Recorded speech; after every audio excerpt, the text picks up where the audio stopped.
Welcome to the December 17th, 2018 Board of Selectmen meeting. I want to welcome everybody at home and in the audience this evening.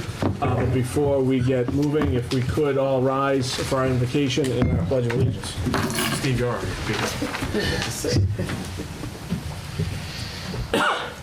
Father God, creator of all, we come before you as your servants and the elected servants of the people. We thank you for the blessings you have bestowed upon us in our community. And Lord, during this holiday season, I'd like to bring two people that come to mind. One is Jan Lang and Butch, who just passed away, and the other is Jeff Bourdain and his wife Maria, just recently passed away, Lord. We would ask that your peace would fall upon them and on this town during the holiday season. God, we acknowledge your presence and humbly ask you to guide our thoughts, actions, and decisions. We ask for an extra measure of wisdom, discernment, and understanding as we attend to the affairs of our community. And for all of those that prayed with us, Lord, we each pray to you in the manner we were each taught. Amen. Amen. I pledge allegiance to the flag of the United States of America and to the republic for which it stands, one nation, under God, indivisible, with liberty and justice for all.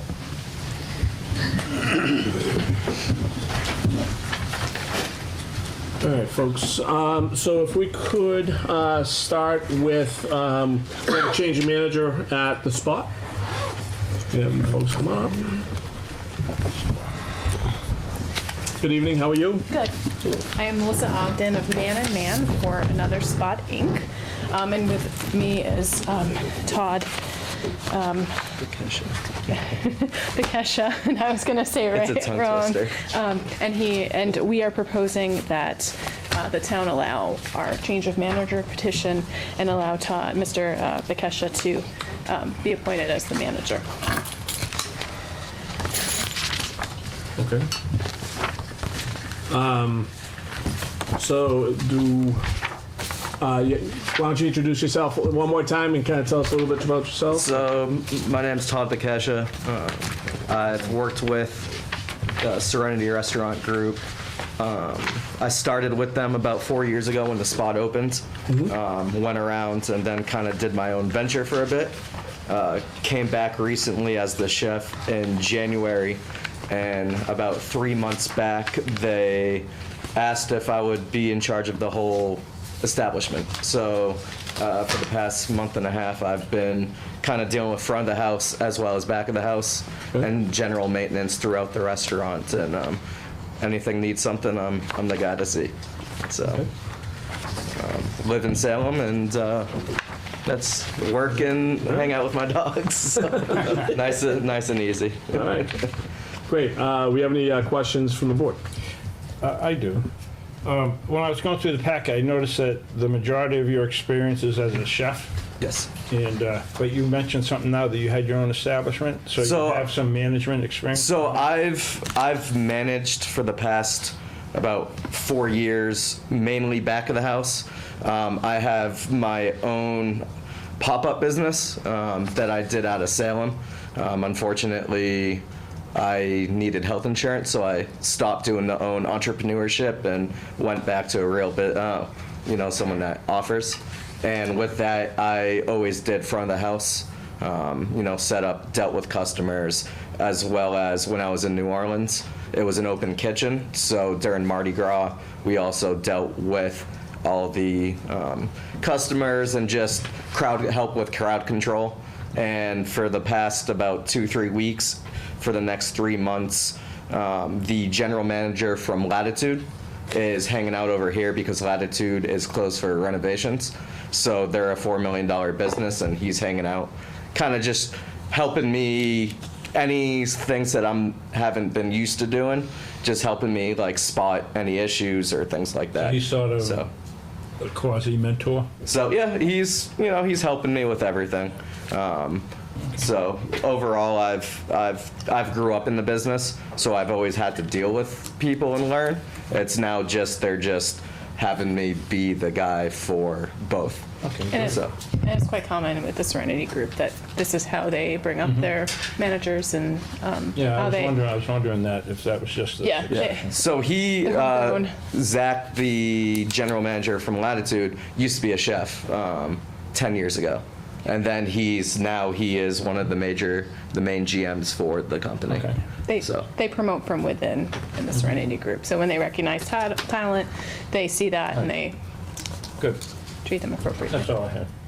I just had a quick question, and I would assume that you're familiar with all the laws and policies about alcohol consumption, all that, because that's really Yeah. why you're here, man. Yeah, and also, pretty much I've always been one that, especially when I was in New Orleans and Mardi Gras, people love drinking, but we also have to make sure that they don't get into trouble or anything else, because it's easier to fall back on the restaurant and everything else. And especially, my parents lived in Marblehead for the past 10 years, same small town, and just making sure everyone's cooperating and copacetic and, living the life, so. And we train our staff and everyone's appropriately trained. Everyone has tips and. Okay, great. Anybody else on the board? Any changes to operations at all? All still the same. We've had, and we're not planning on changing any, we're still closed on the Mondays, and everything is day to day. Selectman Attorney actually said that's, something changed in the restaurant? I saw something on Facebook that there was a seasonal change, and they posted a picture. We just put new tables, new chairs we got. So that was not my You do new. have a seasonal menu, right? Well, seasonal There's a menu. seasonal menu. So. All right. Yeah. Any other questions from the board? Okay. If not, can I have a motion, please? Mr. Chair, I move that we approve the change of manager for Another Spot, Inc., DBA The Spot at 19 West Main Street, Georgetown, Massachusetts. Second. Okay, we have a motion and a second. Any further discussion? Okay, if not, all those in favor? Aye. Aye. Aye. Good luck, Todd. Thank you, guys. Thank you for your Glad to time. have you. Thank you. You gonna want me again? Yes, please. Thank you, Todd. Thank you. All right, so we also have the Turning Leaf subdivision street Yes. acceptance. Yes. Melissa Ogden of Man and Man for Turning Leaf Georgetown LLC. Back in May of this year, the town approved the subdivision accepted the ways, and inadvertently, when we conveyed to the town, we failed to include parcel D and E, which, and if I may, I have plans so you can see them if you'd like. We have them already? Everybody. There's two sets.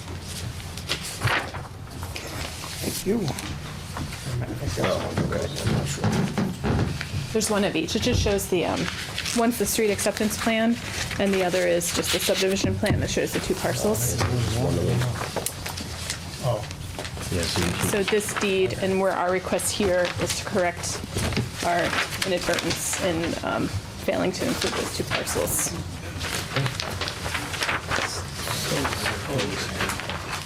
So basically, yeah, just to accept those two lots? Yep.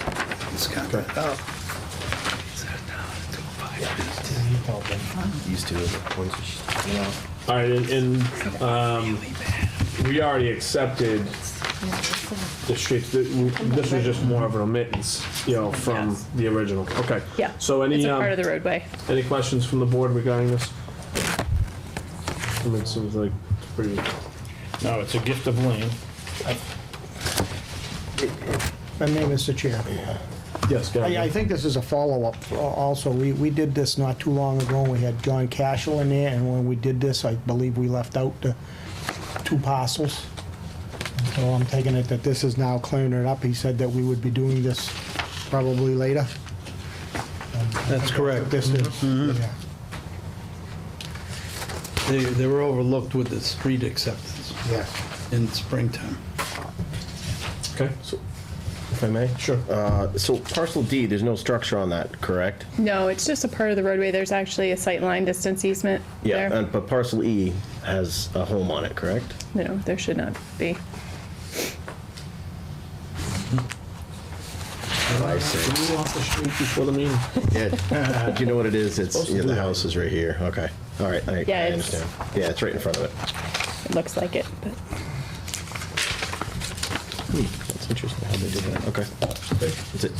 Anybody else? No? Okay.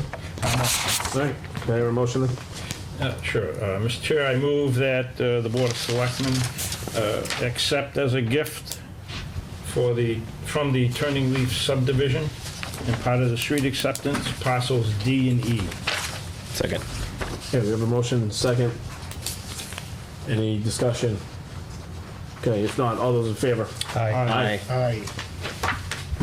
and I do have the deeds to be signed and accepted.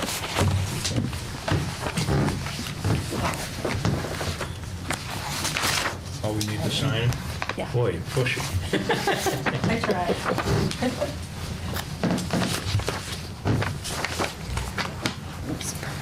We're gonna sign as long as we know this can't be on our agenda anymore. I No hope- more. I hope not. This is it. Do I get the vote from you? Is there more than one copy? Should I get the vote from you, the certified vote?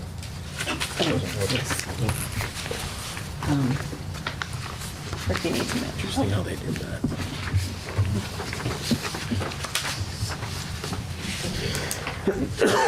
Here's another copy. They want to sign so that we'll have one. Sometimes at once. I think we'll get one back anyway, because when they record it, so actually, I don't know if we need that. Yeah, we don't need that. Yeah. I do have to ask if everybody's signing freely and voluntarily on behalf of them, so I can notarize it. Yes. Need to get a copy. Yes, We'll get when they back. record. Yeah, when they record it. Recorded. Yes, it's just that one, Just right? that one that looks like it.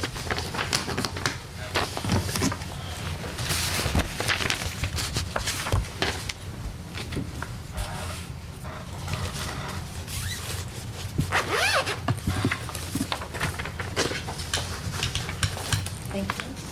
I will record tomorrow and send a copy to Mr. Farrell. Okay, great, thank you. Thank you. Sounds good, thank you, have a good night. Okay, we also have our friends here from Healthy Farms. You guys can come on up.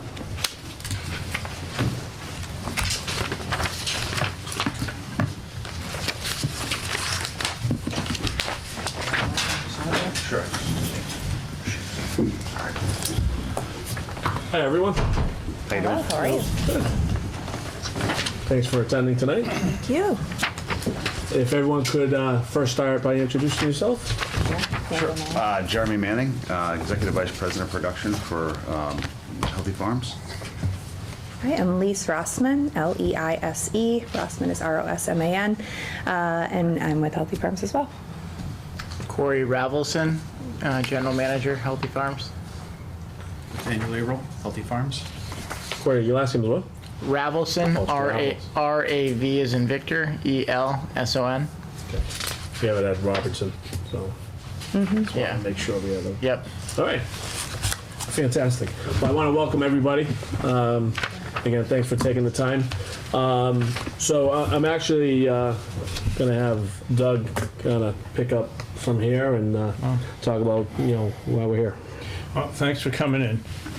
Just so the audience knows, I did meet with these folks at Healthy Farms, I don't know, a week or two ago, and asked them to come in. There's been some information that the public needs to know and that the Board of Selectmen needs to know, and I will leave that to Nate. So basically, just as sort of a little bit of a background first,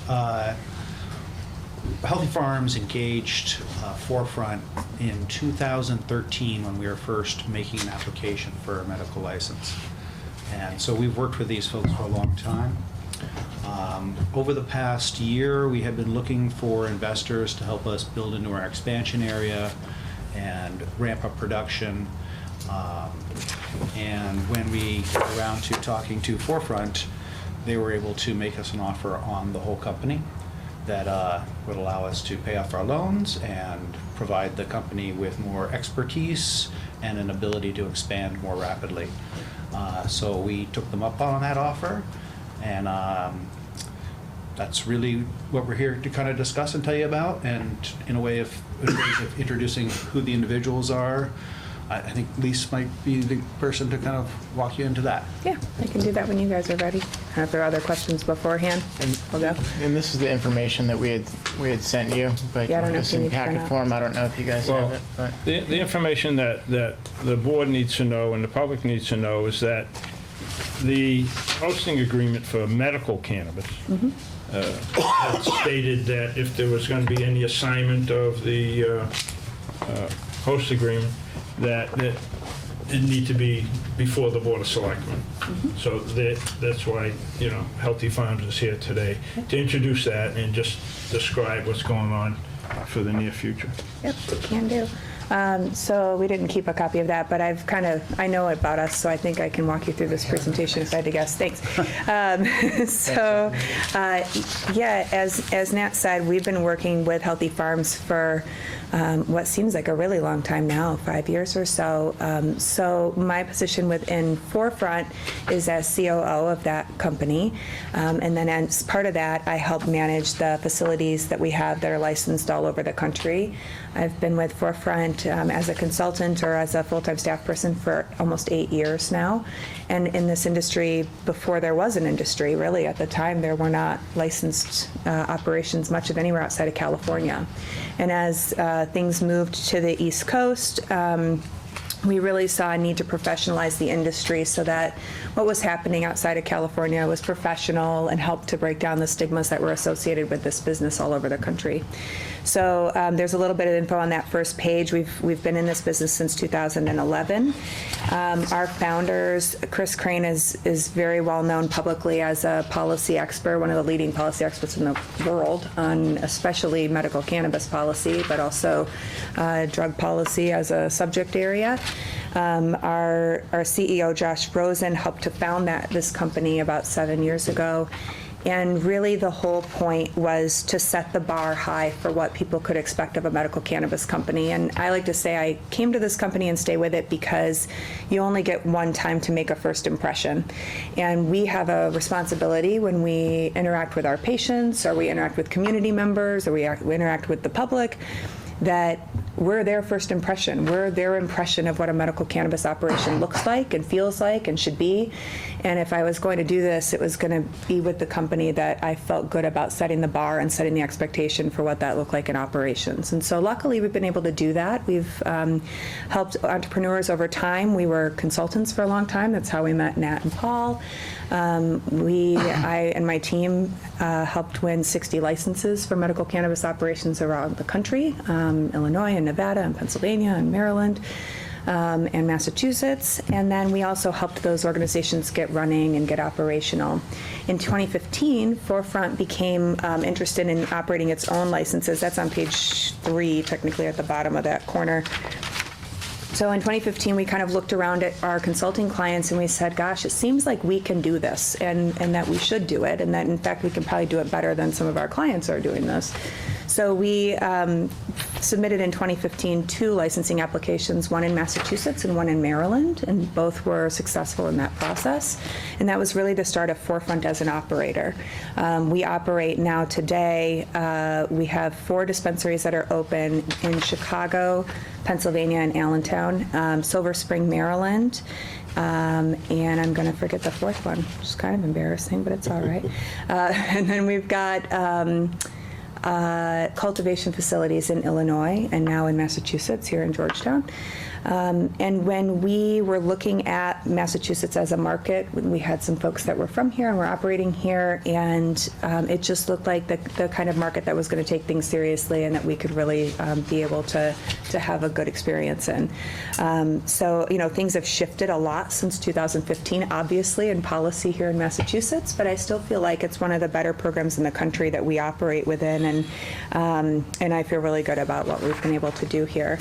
The page 4 of your slide kind of talks a little bit about some background on us. And so A couple of things, as I mentioned, we have cultivation and retail facilities elsewhere, about 115,000 square feet of facilities currently. And we also have a pretty active acquisition pipeline as well, and really going in and finding leading operators in places that are kind of in the same position that Nat and Paul were, which is they're doing a really nice job as operators, but because of limited institutional capital, they're going to have to bring on investment to be able to scale the business. So we try to find people who match our philosophy and that are going to reflect what we want. We don't want to go in and like course correct or have to clean stuff up. We would rather sort of, we call it turbo boost, stuff that's already going on. And it's this idea that if you've been capital constrained or maybe expertise constrained, we can come in and really build on the brand you've created and try to turbo boost that. So I think that's, we're in a good fit with what's going on right now within Healthy Farms. The page 5 of your slide just talks about our customer-centric model. And again, we got into this business as medical cannabis consultants and operators, and so to us, we aren't just building a footprint, we're not gobbling up licenses that we're going to sit on. Really, we're building a scalable experience, and the idea is to be the premier cannabis provider in any place we are. And we think that when we do that, it really does set a different expectation for what our patients experience and what they expect of their dispensary. If you go to page 6, again, these are just a few pictures from our other dispensaries. So one thing that I do want to note, just so that folks are not too confused, Forefront's retail brands that we do new licenses are called Mission. That's the brand name on the front of the building. Obviously, Healthy Farms is called Healthy Farms. And so one of the things that we have discussed is whether there's an inflection point at which it would make sense to rebrand the dispensary as Mission instead of Healthy Farms. I want to be transparent about that. We've looked at different ways that might make sense or when it might make sense to do that. There's nothing in the works right now today to put a firm date on that, but it is something that we'd prefer to have everything unified under one brand. It's just easier for us and it helps patients find us when they're looking. But this slide just speaks to that mission experience and the training that we do. Another cool thing that we have is we operate what I believe to be one of the only hotlines in the country for medical cannabis patients. And so they can actually talk to a healthcare provider and service representative at our hotline, and they're able to get answers to their questions. Or, let's say you get something home and you're not sure what to do or you're not sure how you're feeling, you can call the professionals and they can help you through. It also is great for patient acquisition. People can have as much time as they need to talk about becoming a patient and what that looks like without feeling the pressure of having somebody behind you or you're holding up the line or you feel nervous in person. We actually do a lot of have people call and it's 20 minutes of let me tell you about my condition and really gives people space to be a little bit vulnerable about something that's new in their lives. And I feel really good about that because people trust us with that as part of their healthcare journey right now. And people saying, nobody knows this, but I want to try this and it might be the only thing I can do. And so we do a lot of that coaching and getting people kind of bought into what might work for them and making sure they're educated consumers and then being there for follow-up. We call them a couple days after they come in and say, well, how did it go? Did you feel okay? Let's make a note of what happened so that we can see if you're feeling better or feeling worse. Let's see what we can do next time to help. So I think that's something that's very different from a lot of people, and it was something that was kind of non-negotiable to us as a company when we got into this. Page 7 just speaks to regulatory compliance. Again, we came out of being a regulatory consulting agency, so we kind of lead with policy, sometimes to the frustration of people who lead with other things, because we really want things to be done the right way, and it's all about compliance. And I think that also gives us a real leg up when people know that we're doing the right thing. It's just an easier business to be in, and we view it as a responsibility that we have. Page 8 is just our team and experience. As I mentioned, our CEO, Josh Rosen, and our president, Chris Crane, are at the top there. Andrew Toot, who's our CFO, is a Boston resident, Boston Metro resident. Concord. You have myself, you have Don Schaefer, who couldn't be here tonight. He's our EVP for retail, so he oversees all of our retail operations around the country. He comes out of Houston's and Sweet Greens. And then Richard is our Chief Marketing Officer, who comes out of Williams-Sonoma and the Body Shop. And so we've got a pretty good team that really we think is capable of that turbo boost idea, right? They're coming from operations that have been scalable in service organizations and really trying to propel this. And then the last slide is just contact information for myself and for Josh, our CEO. The other thing I would note is just that we we have relationships with towns around the country, in Illinois and in Pennsylvania and in Maryland and here in Massachusetts. And I think most of those towns, in fact, all of them, would say that we're good partners. We do what we say what we mean, and it is non-negotiable to us to be partners with the towns where we're located. And it's not just bluster. I mean, I've sat in lots and lots of mayor's offices and meetings, and when we have a change that comes up, we call, we say, how do you guys feel about this? What do I need to do to make you comfortable? What can you tell us about other businesses and how they've gone about it? And to me, we'll never be smaller than we are today. I really think like the genie's out of the bottle at that. And so there's no way that suddenly this relationship becomes less important to either of us. I think from here, we have to be transparent. We have to be partners. We've got to make sure that we're both doing what we've said we were going to do. And so we don't come in and try to, skirt things and agreements that we've made. We live up to that, and we obviously expect the same thing. And I think when we do that, it's an easy, productive, good relationship. We create jobs. We help people feel better. And I've not heard complaints so far about that. So I would hope to do the same thing here. And I think we're pretty grateful that we were able to find partners here that share our philosophy and that we can feel good about representing. And so that's pretty much the plan. But I'm happy to answer questions, because I know it's kind of a new thing and new people in front of you, and you've had a lot of trust of this operation over the years. So I want to make sure to honor that in the relationship you guys have had. Thank you, appreciate it. Yeah. So while we do that, questions from the board? Go ahead, Steve. So when was the acquisition? Was that just recently?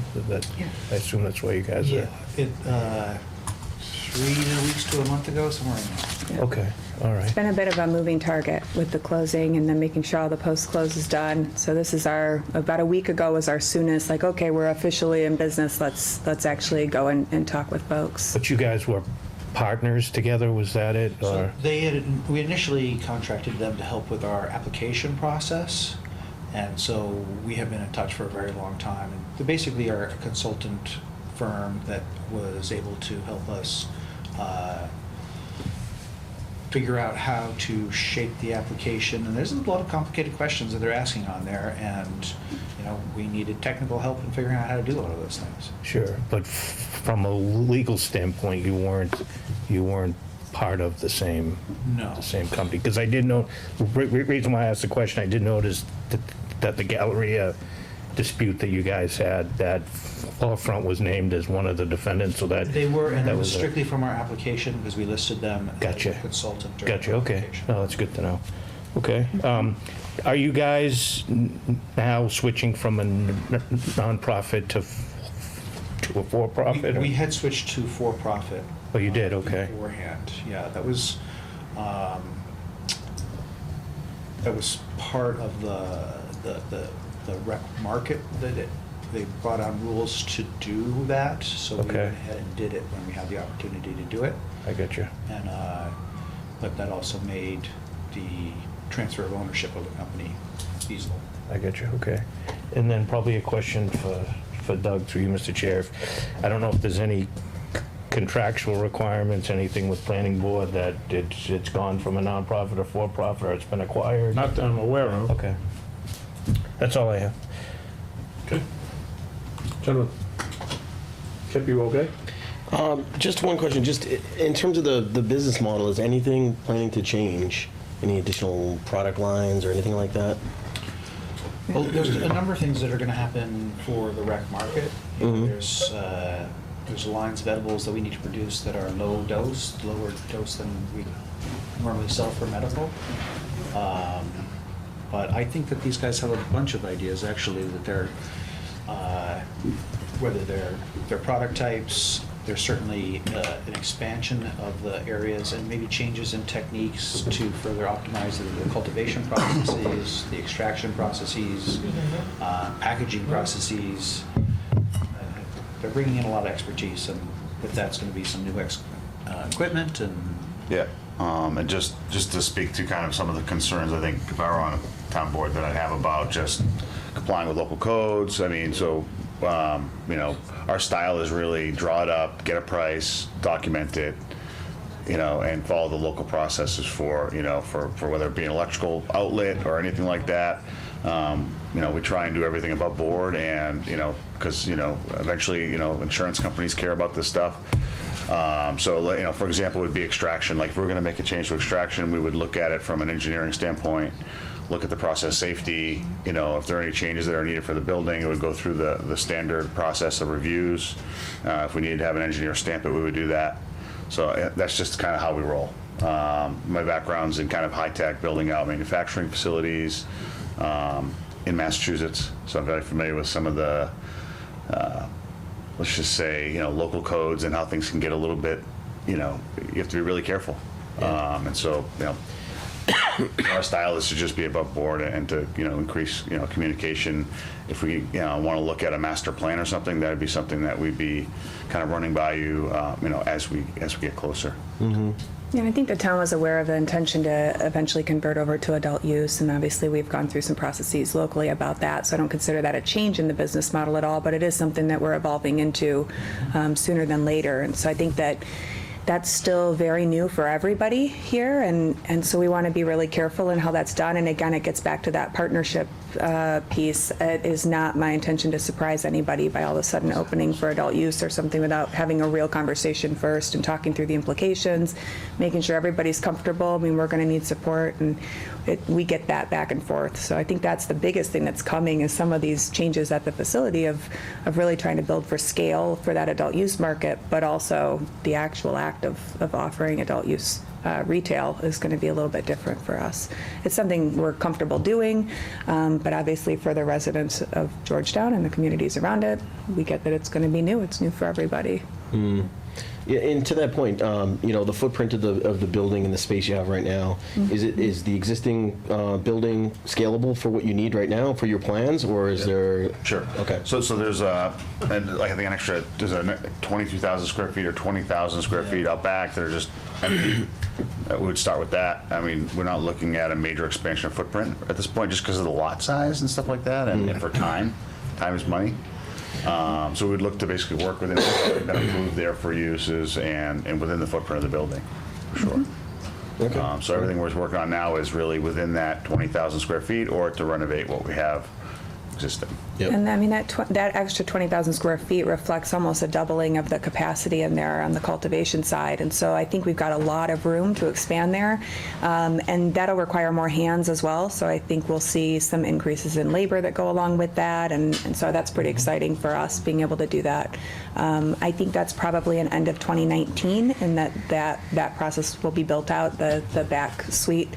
So hopefully in the coming year, we're able to kind of double or pretty close to it from a footprint and also manpower standpoint. It's good.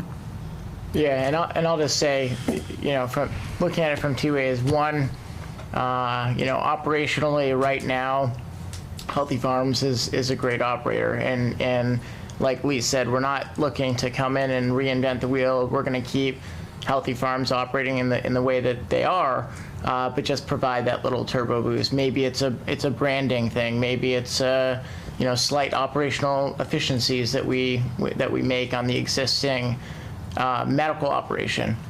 And then, as Lisa said, with the transition to recreational, as I met and spoke with Doug and the police chief, we're going to work hand in hand with the town, all the town's departments, police, fire, everyone, as over the next couple months, as we get closer to that date where we'll receive a license, hopefully, from the Cannabis Control Commission to operate in the recreational market, because there's definitely a lot of logistics that we need to figure out with the town. So. Okay, great. Yeah, I've been in the building, I think, 4 times as a member of the board.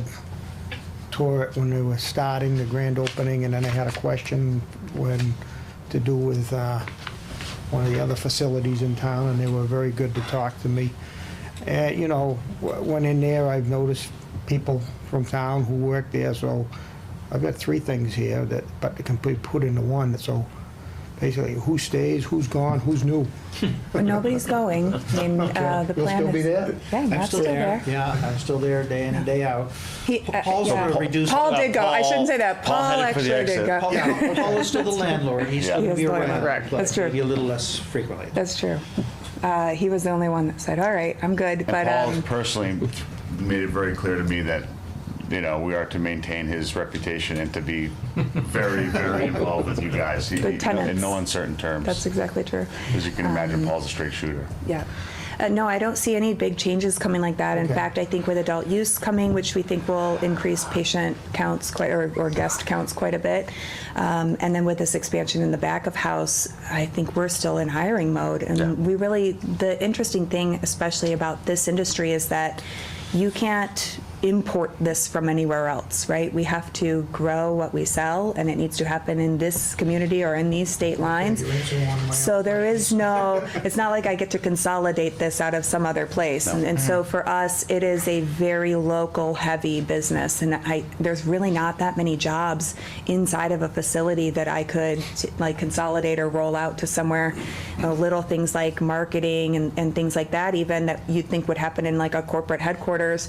The local regulations and the state regulations, that all makes it difficult. You have to have somebody on site that knows what they're doing. And we think that that's critical to us being in compliance. I can't have somebody at corporate just go, maybe it's not my job today. I have to have people who show up every single day and say, this is my job, to be here and to be compliant. So we've not we're adding made people, any if anything. changes.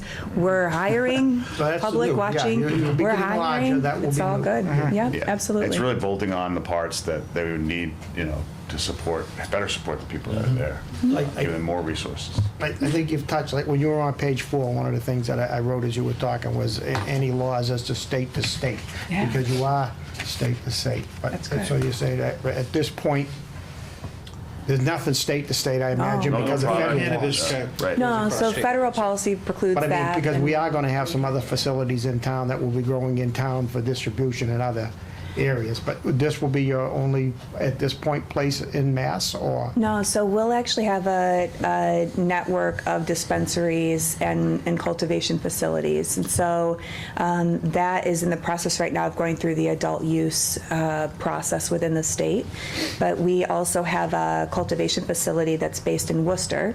And so that's got a relatively tight footprint. There's not a lot of room for expansion. It's co-located in sort of like an industrial building. So this site obviously has much more room for expansion than that smaller site in Worcester. Along with that Worcester cultivation facility is a Worcester dispensary. So that will be able to supply product from here to the dispensary there as well. And then obviously Cambridge, we have the dispensary there through Healthy Farms. And so the 3 of those facilities rounds out our license portfolio here.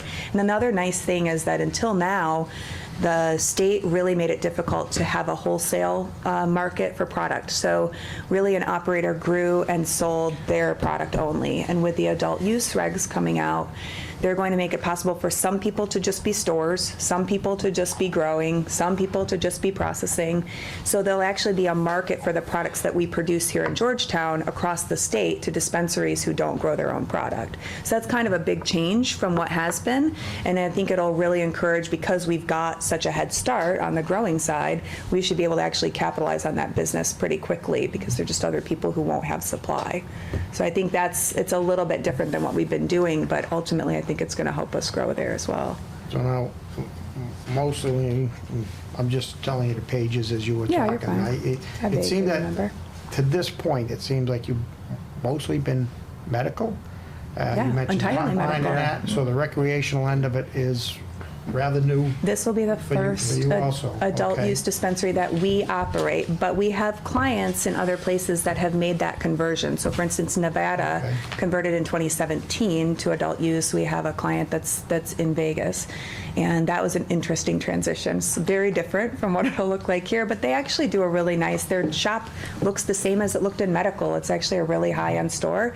They do some online ordering and some fulfillment that goes faster for people because there's more people, but it looks like the same store it looked like, and it does a really nice job. It's not sort of a tacky, like, Vegas dispensary. It's pretty nice. So I assume the same kinds of transitions will happen here, where we'll maintain that philosophy, and people like it. Now, one last area. And this kind of deals with the future, and two of these members here are on the Economic Development Committee.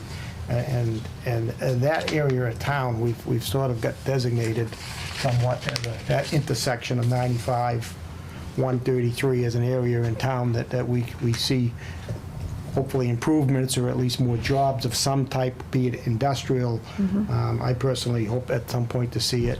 What's the proper term? It's somewhere in this packet. I think in the letter that from Steve, well, not an overlap, but an overlay district. Okay. Okay, and I know that Paul had a restaurant experience. I see it interesting that this Don Schaefer is, now it says he's a former VP operations of Sweet Green, which I've never heard of it, but you know that's moved. Do you ever in the future see or talk about anything of a restaurant that deals with cannabis? Yes. And would that area be something? And I mean, I would personally see that as an improvement if it were. Sure. So, That cannabis tourism I is see some smiles, so I becoming guess more I'm of a not- thing. It's just a weird thing to get the question asking Like if we it's would do it, as opposed to are you gonna do it? And, yeah, I think social Mostly use is, that's- if I'm right, is kind of something they're gonna deal with later. It's on Yeah, hold. so the state has said that they'll bring social use, which is essentially being able to consume cannabis on the premise of a place that you buy it. So that would come in later years of the program. What we think will happen, and we've seen this in markets out west, is that there is an element of cannabis tourism, not unlike going to a brewery and eating dinner and taking a tour and taking something with you. That's obviously something that we're all pretty familiar with, and I think that will exist here as well. I don't think that we've spent a ton of time talking about that for that specific facility, primarily, honestly, because we hadn't had that conversation with you guys, and so it's a little presumptuous to kind of go there. But it is something that I think the location of the facility would lend itself very well to, just because it's beautiful over there, and also it's right off of the highway, and there's lots of space on that lot. So I think it's something we'd certainly entertain. We've not done really We haven't any even- planning whatsoever about that. It's a future element of the program, and who knows, but it'd be pretty fun. I think to be able to bring all of that draw from the surrounding areas, I think it would be a little bit of like a tourism hub, or a place that you would go on Friday night for a good dinner, and I think it'd be pretty interesting. So we'll You see. said many breweries, at the Wet Ipswich Absolutely. is down there. Yeah, yeah. That place is beautiful, like I said, so. I think that's the way to model it, is on something that's a really nice experience, and then there's going to be people that do that for sure. Okay, thank you, Mr. Chair. No worries. Like, any questions? Yeah, so with the change in players, and you've already notified CCC, Correct. do you foresee an extension of time? I think that you had been planning on having that recreational license in January. Will that be now extended as they go through that? Yep, so we've been told that the application is in process, but that it's going to take a little longer for them to run the background checks. What's funny is that we've actually been background checked under the Department of Public Health, which did the medical program. That background check doesn't count for the adult use program, so we're actually doing the exact same background checks a second time. So I have no doubt that we're going to be fine, but the way they said it is just because you got checked over there doesn't mean we checked you. So that's going to take literal just time to process through the regulatory agencies that do those background checks and come back to us. And they said that we're still on a really good expedited pathway, and we should be in good shape, and I don't foresee any issues. Do you see in Q1 or Q2? for I being think able to- Q1. Q1? I do. I think it's probably February, but I don't know for sure, because it just depends. I mean, they were down at the point of Christmas is going to take 2 days out, and New Year's is going to take 2 days off of that. So we're hoping soon, though. Right. Yeah. Oh, and they're trying to find a home in Worcester, so. Yeah, I know. They got real estate or shopping to do. Union. It's a whole They signed thing. a lease. The location of this facility has always been very advantageous. Because it's right there on the highway. And it's in one of the prime economic development areas north of Boston. So I can see that you'll be able to grow with that too. I think so. Now, also with the growth, and as the industry matures, so will technology, extraction processes and all this, and become more efficient and all that. But with growth, when we were first talking about Healthy Farms and growing into that space, the explanation was that you could actually do another tier. And you can, yeah, Yeah. absolutely. Which would double your capacity above what your plans are. Correct. In both of the suites, the one that's there now and the one that's in the back, yep. Okay, all right. And so I'm happy that Healthy Farms is going forward. I know there's going to be changes upon changes upon changes, and there'll be boom times, and then there'll be a shaking out. Corey and I and Nate discussed that. And I'm happy to see it going forward. Yeah, And, us too. So I don't have any other questions because I had them all answered a week ago. So. Yeah, that helps. Come on, Mike. Yeah, it's good to know you're starting in Q1, but is that you're planting seeds in Q1 or you're going to be selling in Q1? Yeah, you want to talk about that? It will be selling in Q1, but it is also the product that we're growing. The way that the regs work is that the separation from adult use or recreational use cannabis in the cultivation and medical cannabis in the cultivation, the separation doesn't occur in cultivation. It actually occurs once the product has been processed and packaged. At that point, we will designate whether it will be sold as medical or recreational cannabis. So, that being said, it's not like we're dedicating a portion of our facility for recreational cultivation where the plants will grow, and that's all kind of cleared out and ready to go, and we're going to plant our first seed when we get the recreational approval from the Cannabis Control Commission. The existing operation will just continue to operate, and we will be able to pull product from the plants that are already mature and getting close to harvest. We can actually sell that product as adult use cannabis. Yeah, so we don't have the ramp up time. That it There does is, with the right, so stock. there is no, does that make sense? Yeah. I'm also the finance director. I want to know when the 3% money is coming in. I have to calculate that. Gotcha. I'm building the 2020 budget right now. So I would say the 3% will start with the first sale that we make to a recreational consumer. So the first non-medical sale, that's when the 3% will start. FY19, okay. And so we're, I think that we're targeting sometime in February to have that be the day. We'll see. But obviously there will be full communication right when we hear anything from the Cannabis Control Commission. We'll come to the town and let you know, and there will be a period of time, and Doug, I was kind of explaining this to you, where we receive our provisional license from the CCC, but that doesn't mean that we can open for sales the next day. We still have to then design, make sure that our facility is designed to be able to handle recreational sales.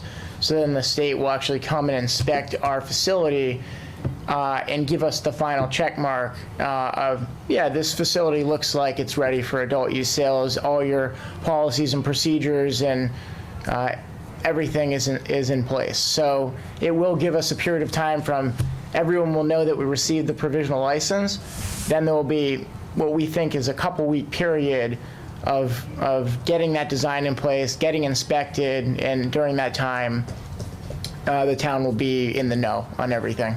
So do you need two separate doors or two separate lines? Lines. Yes. Right? So the way it works is, the entering and exiting the facility can stay the same as it is right now. But it's on the sales floor, that's where people will get directed to specific registers that are dedicated to medical sales and then adult use, And the goal recreational with that sales. is that products are slightly different, but really it's so that medical patients don't have to stand in line behind adult use. Exactly. guests. Yeah. But yeah.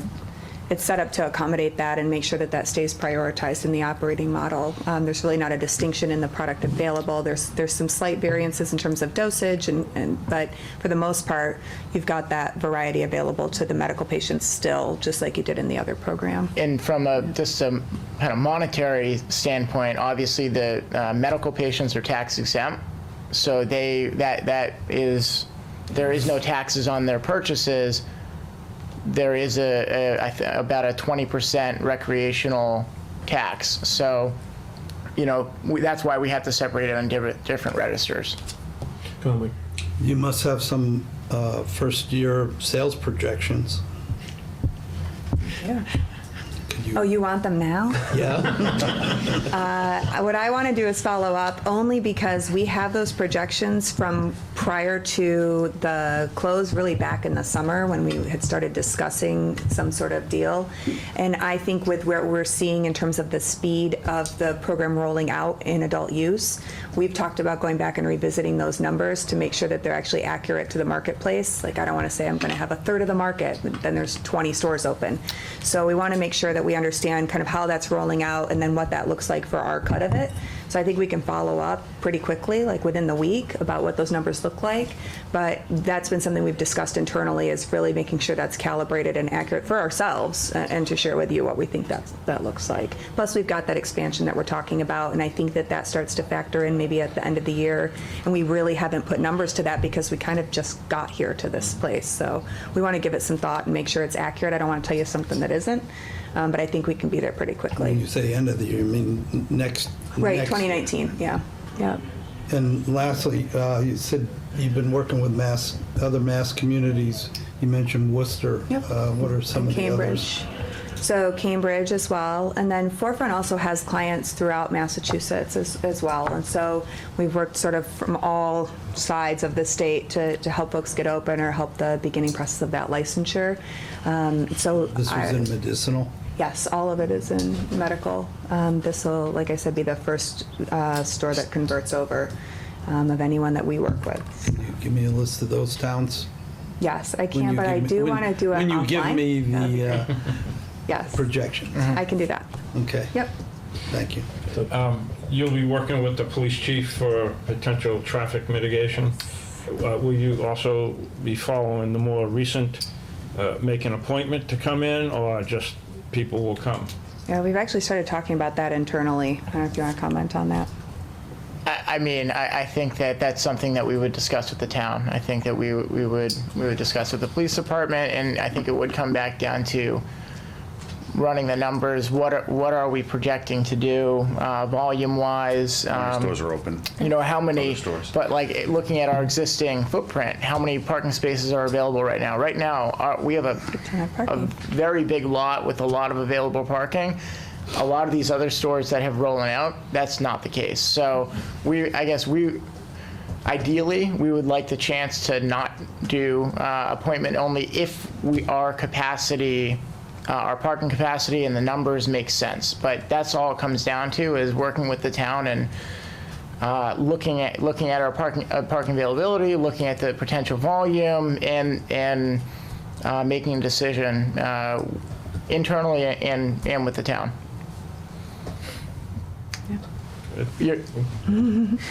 One of the other things you're like, all right. It's a mind boggler to me to think of what it could be, traffic-wise. And of course, I have to kind of discount Leicester because they were coming from North Carolina for kind of. Right. But because then that was the first. Yeah. Of course. So. And it'll get less and less. Right. as it goes. What I'd like to, right now we have Leicester, Northampton, and Salem just open. Salem did appointment only. So we're looking at 3 stores.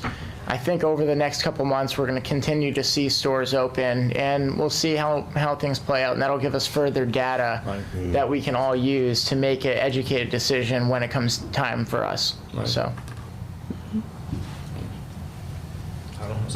Okay. Yeah, I do. So this is an industry that we've sat on this side of the table quite a bit, you know, as we learn kind of I feel like I've gone a huge education, you know, on this over the past, I don't know, man, how long have you been coming here? A year, year and a half, whatever, a couple of years. Yeah, year and a half. And things are ever changing. So, but I also know there's a huge barrier to entry here, you know, in any town. So when you see a company like this, I'm sure you're seeing the growth of this company. I can't say that Healthy Farms is a mature company. It's probably a growth company, right? Yeah. So what was it about the company that really attracted you to it in terms of achieving the ROI that, you know, you're really going to have to achieve, okay, you know, for the money that you put up? Yeah. I mean, I'm sure recreational is one, that's kind of the obvious, but are there any other areas that Yeah, I mean, we you also- feel like you're going to change to really increase, you know, marketing and anything about the business? I think the couple of things that attracted us, one, again, with this idea of a first impression, it's really hard to come in and rebrand something that's terrible.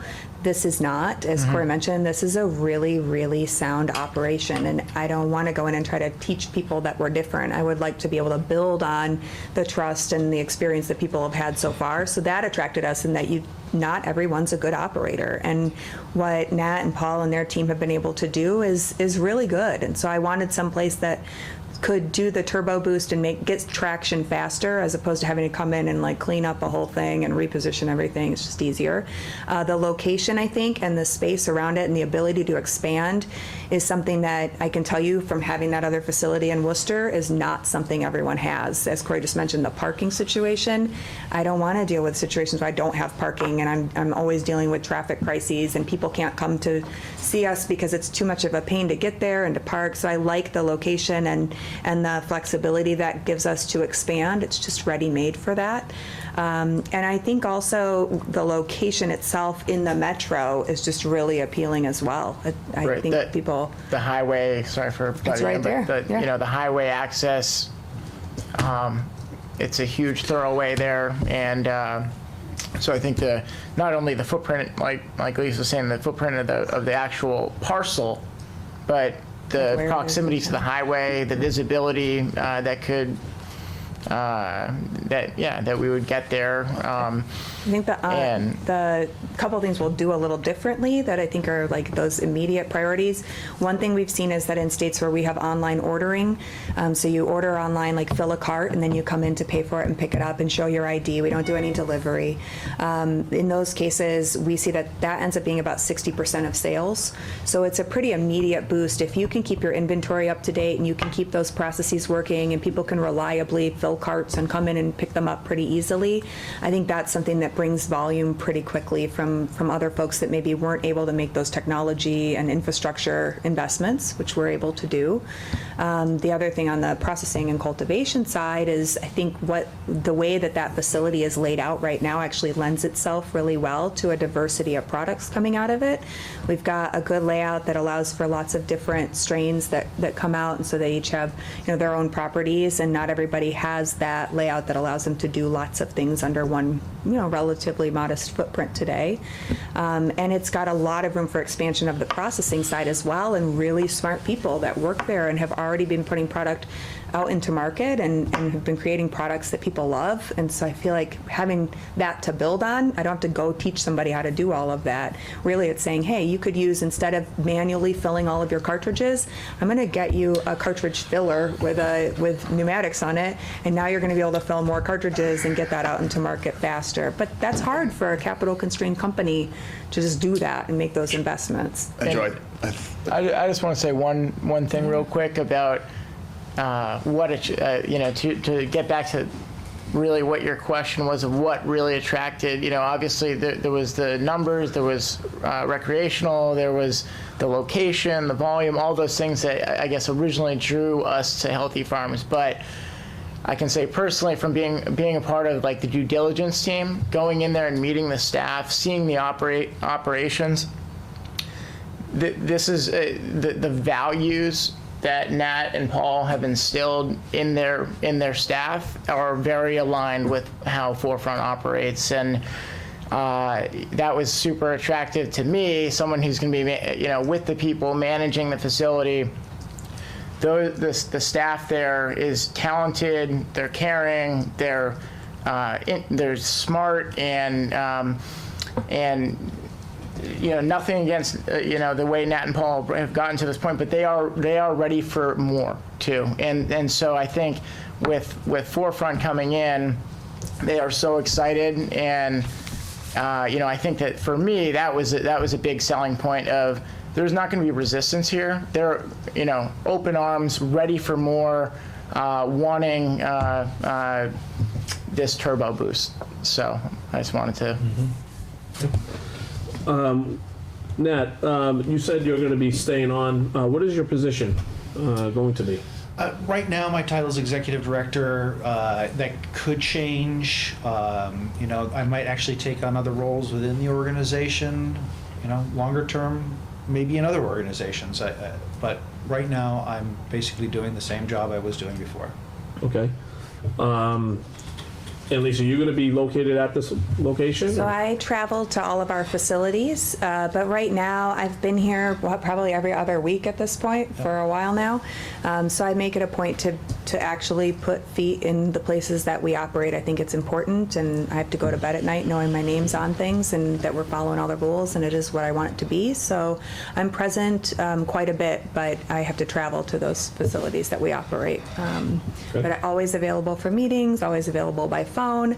My contact information is on the back page, and really try to be as accessible as possible. And our team is absolutely 100% there and present every day, and has a lot of management experience that they're bringing to that. And part of the reason we kept Nat engaged, even if he maybe tried to escape once we let him sleep for a night, finally after years of building this business and all of the stress of that, was I want that consistency, right? I don't think anything's broken, and I want us not to break anything in this process. And so to me, having Nat there every day was really just a sign of the respect we have for what they've built and not wanting to let that go.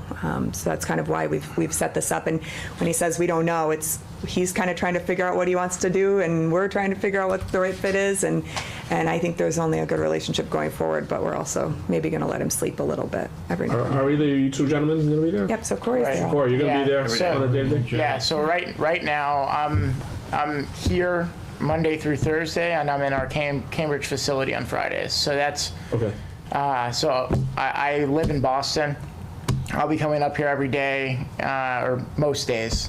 So Okay. I guess I met with Doug last week. I met with the chief maybe last week, or so I think I'll be kind of the face that you guys become familiar with. Okay. But So you're going to be the point person? I'll be the point person, but Jay as well. Yeah, I'm up there right now about half the week. We also have a facility we're building on in Worcester. And so on the infrastructure side, I'll be involved in the planning and, any of the permitting and stuff like that. Day to day, I think Corey will be the man, but in terms of, if we're going to be going in for site plan review or any of these special use permits in the future or anything like that related to the building permit, I'll be involved in all that as well. Okay. And also just helping Corey day to day as needed with just mentoring and helping with, getting the team through projects and things like that. So. If I could back up, Nat, by the way, congratulations, on the sale of the building. So you had mentioned you met with Chief Cudmore, yes? Yeah, Yes. I think you. Chief Mitchell, have you met with you guys? Yeah, we did a annual fire code enforcement inspection a couple weeks ago. Corey and Matt, we've worked with, and, from the fire department standpoint, they've been great partners. It's a fairly new facility, and it's clean. The code enforcement was just minor stuff, fix a door, a door closure, panic bar. But really, overall, they've been great partners so far, and looking forward to keeping that relationship going forward. Yeah, and I'll just say, Nat and I would love to sit down and meet Yes. with you Yep. especially in this transition time, but also with recreational in mind and Yes. So. So, Right, and lastly, and anybody can answer this, how did we look in 2018? Do we have growth from last year, last year's results? You don't have to be specific, by the way, for numbers. I'm just kind of, wondering, do we have 10%, 20% increase over, 2017? And I'm honestly trying to remember what the numbers were in 2017, but I think it's significant. Yeah. It's Good. it's good. We've certainly, I think we've more than doubled in the size of number of people. We're about 50 people right now. I think last year we were 5-ish around that time, so. Well, it's such an explosive industry right now, and I guess the one thing that I'm sure all you guys are worried about is competition, you know, as people come into the market, so, okay. I have one other question. Yeah, go ahead. How will this farm bill that's awaiting the president's signature, will that have any impact on your business?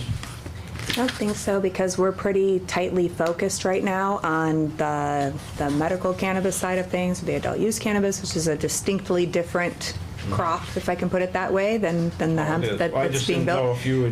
But I think it's a great sign for us and for our industry. They're kind of they're complementary industries, and so when that goes up, we also see some of that boost just from destigmatization of these kinds of products and having this as part of a healthcare regimen. I think we've all been pretty surprised by the explosive growth of the CBD industry. I don't think I saw that coming by a long shot. And I think people, when they used to talk about hemp, they thought it would be the thing that was, you know, for production and other methods from back in the day. And now, we just read a thing last week I shared on our internal channel that CBD gummies was like the third most searched Google food term of 2018. Like, of all foods in the whole world, like CBD gummies was number 3, right? Above like unicorn cake and something else. And I just thought, I would not have thought that that was where we would be. It's just really nothing kind of, there's no way to estimate when people talk about what do you see for growth in 2020 or 2022. I have no idea. I didn't even think that was going to come. So who knows? But I think it's good, and it just helps people understand a little bit more and really tries to kind of open minds to different methods of healthcare. That's why I was curious. And, you know, Yeah, we don't intend who to knows take how we advantage can of it integrate right down now. the road. But, Yeah, all right, great. So with that, so first, you know, welcome to Georgetown. You know, we certainly look forward to, you know, you had mentioned partnership, and I think we've always, you know, treated this business as a partner. We're excited, you know, to have you guys do well, you know, in the community. So certainly, if there's anything that you guys need from us, you know, please let us know. But Doug, I know you wanted to kind of talk about the host agreement. Yeah, we have one other piece of business, and that's the evolution of the industry and the evolution of the CCC and how their rules and regulations. Then from time to time, I have been able to foresee times when we need to have an amendment to the host agreements, the recreational host agreements. All right, so we had put together an amendment which we've already shared with you all, and it's just to make sure that that host agreement falls in line with the CCC expectations. So we've made that change to make sure it falls in line and stays within that 3% range. So the amendment is for that. That's correct. Yep, we've reviewed that. We feel comfortable with where that's at. I know we talked about it as well, and so we have every intention to sign that even today and make sure that that's all taken care of and all good to go. Good. Yeah. Yeah, the sooner we get these things signed and put to bed. That's right. I've already started a second 3-inch notebook. So. I do that too. It's good. Great. Do you have the one that we need to sign? I think I think I have it here. we printed it. Have you guys already signed that one? We have not, but I brought it because you had suggested that we bring it. So we'll sign that. And then I also think we have other stuff with us as well, correct? Yeah, we also have the annual check. Yes, on the medical. For the medical community host agreement, yeah. This one. Oh, good. You get one signed. Just give all of them. Oh, you have the little sign stickers and everything. Oh, yeah. Sign It's a financial, Yeah, didn't get fancy. They still miss them. In my manila envelopes. I thought it was very organized. Thought you did a nice job. Yeah. Suzanne, no? I can't give you that answer. Okay. So, excuse me, I have to ask. Yeah, But when you sign the documentation, Yes. do we have documentation that you are allowed to sign on behalf of the company? Yes, and that we have authorizations for that, and I'm also publicly the president of Healthy Farms, so I have signing authority. I can sign. Okay, no, Good. as long as we have, that authorization. Yes, no, that's no problem. So you're the president of That's correct. Oh, okay. So I can sign all the papers. But have we given that documentation to? No, we town? can attach it, No, but we it's should have on the copies state of all that. filing, and Okay. I think we gave that. Okay. Yeah, generally. if It's you on are, part of the but, that license, would, right? That would probably be, good. Yeah. Yeah, I was gonna say. I yeah. certainly look forward to Yeah. it. This is a very exciting time. I never thought in my 70 short years that I'd ever see this happen. But having grown up with Just to having accept the reefer change, madness yeah. shoved down my throat, I don't know how many times, but I just never thought that I would see this ever come about within the country. And I'm most excited about this somewhat, but I'm most excited about the industrial hemp. Because there's just so much that can be done with that. Yeah. And I think do we need a motion to accept the addendum? Yeah, you should. Okay, Mr. Chair, I move that we accept the Town of Georgetown and Healthy Farms, Inc. host community agreement as presented. Second. Okay, we have a motion, second. Any discussion? On the amendment? Well, all I've got here is an addendum. Yep. Well, that's all we're changing. addendum. This is an While addendum. you're saying the host agreement, or this is the addendum to the host. Original host agreement. So, was the motion I kind of worded? left off the top line. So add addendum to it.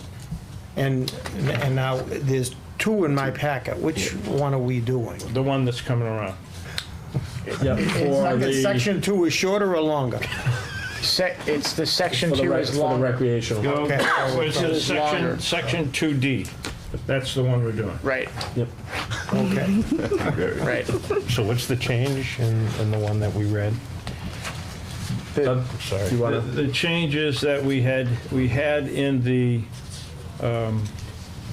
all the recreational host agreements, the companies were all excited about being able to provide monies for substance use and misuse education and maybe devices like we purchased vape detectors for the schools, and we purchased a K-12 curriculum. That came from those voluntary donations from Healthy Farms. So, but in the maturing of this industry and the agreements, the CCC comes out with a myriad of changes. So we want to make sure that we stay within the spirit, because there's been some municipalities that they feel have taken advantage of the cannabis companies. So we're going to stay within that, so that we don't have anything that is out, glaring.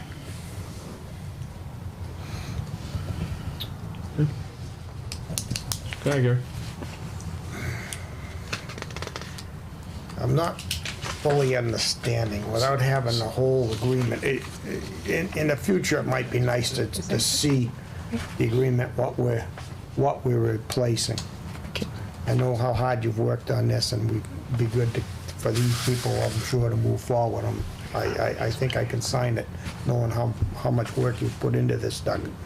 But, so this is basically for the charitable contributions Yeah. that they make. And so now those, just sort of explain it a little better, those now Goes away. can't be given directly, It goes away. it goes away. But the money is not going away, the money, No. Think recreational. pardon me? Think recreational only. Okay, this is recreational? The agreement that was signed had an administrative oversight to it. All right? So, we took care of that and got rid of it. And during that process, the CCC came out, and there was a lot of hubbub about communities appearing to take advantage of some of these companies. Part of it was these companies providing charitable contributions to the community that may have been seen as over and above the 3% spirit. So that's removed. We still have 3% coming from Healthy Farms in the host agreement. But in the recreational, did that also have a section in there that's being replaced that gave contributions for? Section, on line 2, section 2D, annual charitable nonprofit contributions is hereby deleted in its entirety, and section 2E, annual reporting for host agreement impact fees and benefit payments is hereby renumbered as section 2D. So it's getting rid of any charitable contribution that could be construed as forced.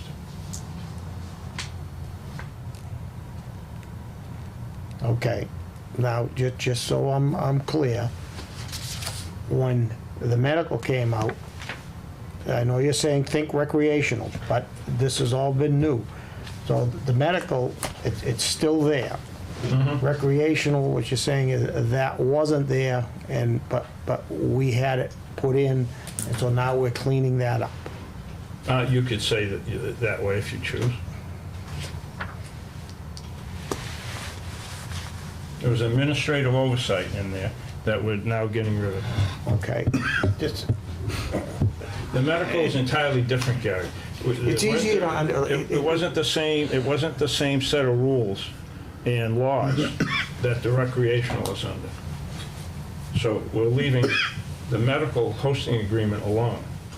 I'm just saying, it would have been easier, and I didn't have time today to go, and quite frankly, we've gotten so many of these that we're going through. If I'd have had the old one in the future, and I know I could have asked for it when I was in today, but when I was here, I hadn't read the whole packet. So, just in the future, if we do any more of these things, it would be good to see where we're making a change for me, and better understand this going forward. All right, so we have a motion, I don't know, was it seconded? Yeah. It was seconded? Okay. Any further discussion? Yes. Yeah. I would like to suggest that the town administrator provide a copy of each of the signed host agreements that we have in this community to each member of the Board of Selectmen, so that they have them in their possession, and they too can start a notebook. I'm just making that suggestion.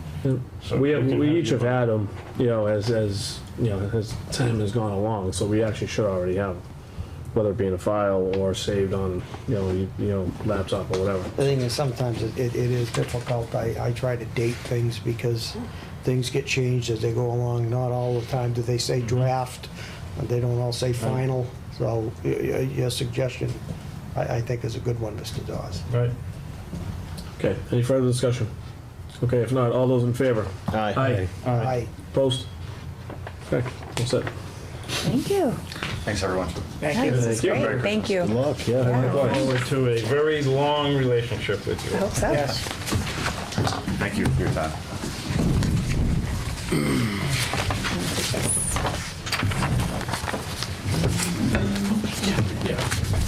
They have to sign that too. Check.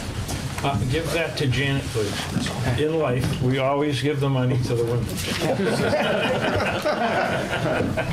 Be careful. Oh, my God. And, yeah, card, I have a couple more cards. Oh, sure, give them, I have yours. Thank you. I learned. How's it going? Kip, pleasure, nice to meet you. Thank you very much. All right, everyone, all right. Hey, Corey. Oh, that's all right. Nice to meet you. Thank you. Pleasure. Thank you guys. Appreciate it. Yeah. Talk to you soon. Yes, you too. I'm gonna go one of these days with all my cards. Yeah, you're gonna come in I'm with still the waiting on cards. my new one, so You got my contact info. I'll get you. Thank you for everything. We appreciate your help. Thanks, guys. We need a turbo boost. There was a lot of. Chief,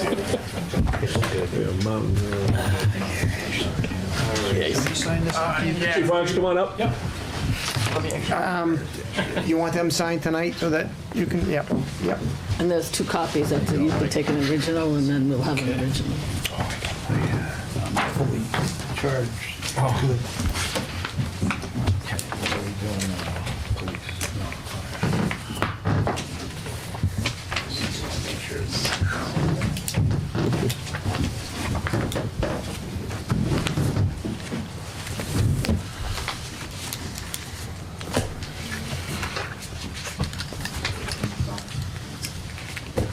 All set? They're just gonna sign We're it. gonna sign it and then, Then- okay. All right. Well, welcome, Chief. Thank you. Appreciate your patience. Yep, no problem. If you can introduce. Yeah, I'd like to introduce Chief Sean Murray, retired chief from Hudson, New Hampshire. He's also the senior consultant for MRI, Municipal Resource. Welcome, Mr. Murray. And good evening. Chief Murray was, we had contracted, after speaking with Mike about, issues trying to fill shifts within the fire department. We reached out to MRI to do a staffing study, which in turn, they put it in a fire service management letter form, and that's the report that you all have in front of you. That was emailed out to a couple weeks ago. And we're here tonight to talk about the findings of the report and moving forward. And again, thank you for attending. We certainly appreciate it. This is a very serious matter, so we're gonna make sure we spend some time on it. As we all know, there's been some staffing issues in the fire department, and per the report, I really want to make sure we absorb this information, ask as many questions as we can, and that we need to really kind of get our arms around it. Okay. So with that being said, why don't you take the floor? Tell us about the report, and the findings, and we'll kind of take it from there. Thank you, Mr. Chairman, members of the board. What I'd like to do first, before we get into the real part of the report, is if you quickly go to page 29 in the document, the second to the last paragraph, we write, despite these challenges, MRI clearly acknowledges and recognizes that when staffing positions are filled and the organization is moving forward together as a team, the personnel of the Georgetown Fire and EMS organization produce an effective, professional, and efficient response that serves the town well. And I think it's very important early on to state that, so that everyone understands what we're dealing with what we looked at, and in your fire service management letter is organizational and not operational. Okay, that's important, so that people don't misconstrue what they read in the report, thinking we're talking about operational capability. So it's the goal of any town to have a reliable response capability for both fire and medical emergencies, which of course includes the rapid response, which is how we start our report. And Georgetown is not alone in some of the staffing issues we're going to talk about tonight. As a matter of fact, it's becoming quite common, not only in New England, but throughout the nation also. MRI has been engaged in a number of management letters by communities who are having difficulty meeting the staffing needs of the once very vibrant part-time and volunteer fire force. And if you simply go and Google that types of things, you're gonna see multiple articles. As a matter of fact, in this general area, we're working over in Groveland right now. We just finished up in Fremont, New Hampshire. MRI was invited to put in a proposal down in Chester County, Pennsylvania, probably one of the bigger volunteer fire company counties in Pennsylvania, because they too are at a crossroads and no longer able to sustain the delivery of emergency services effectively. And in some way too, to the credit of the town, it's a proactive step to begin looking at this. And we do talk in a report later on about, you know, there is no set standard per se for every community. Every community is so different that each community has to make their own decision on, you know, what type of staffing they're going to have, you know, what they can afford.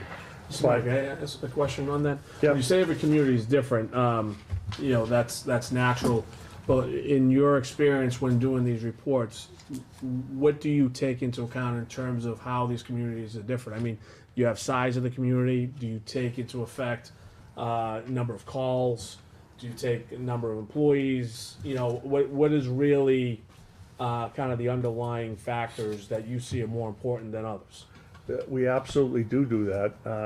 You know, populations, number of emergency calls that they have, number of firefighters or EMTs they have on the force, and, you know, what their activity is.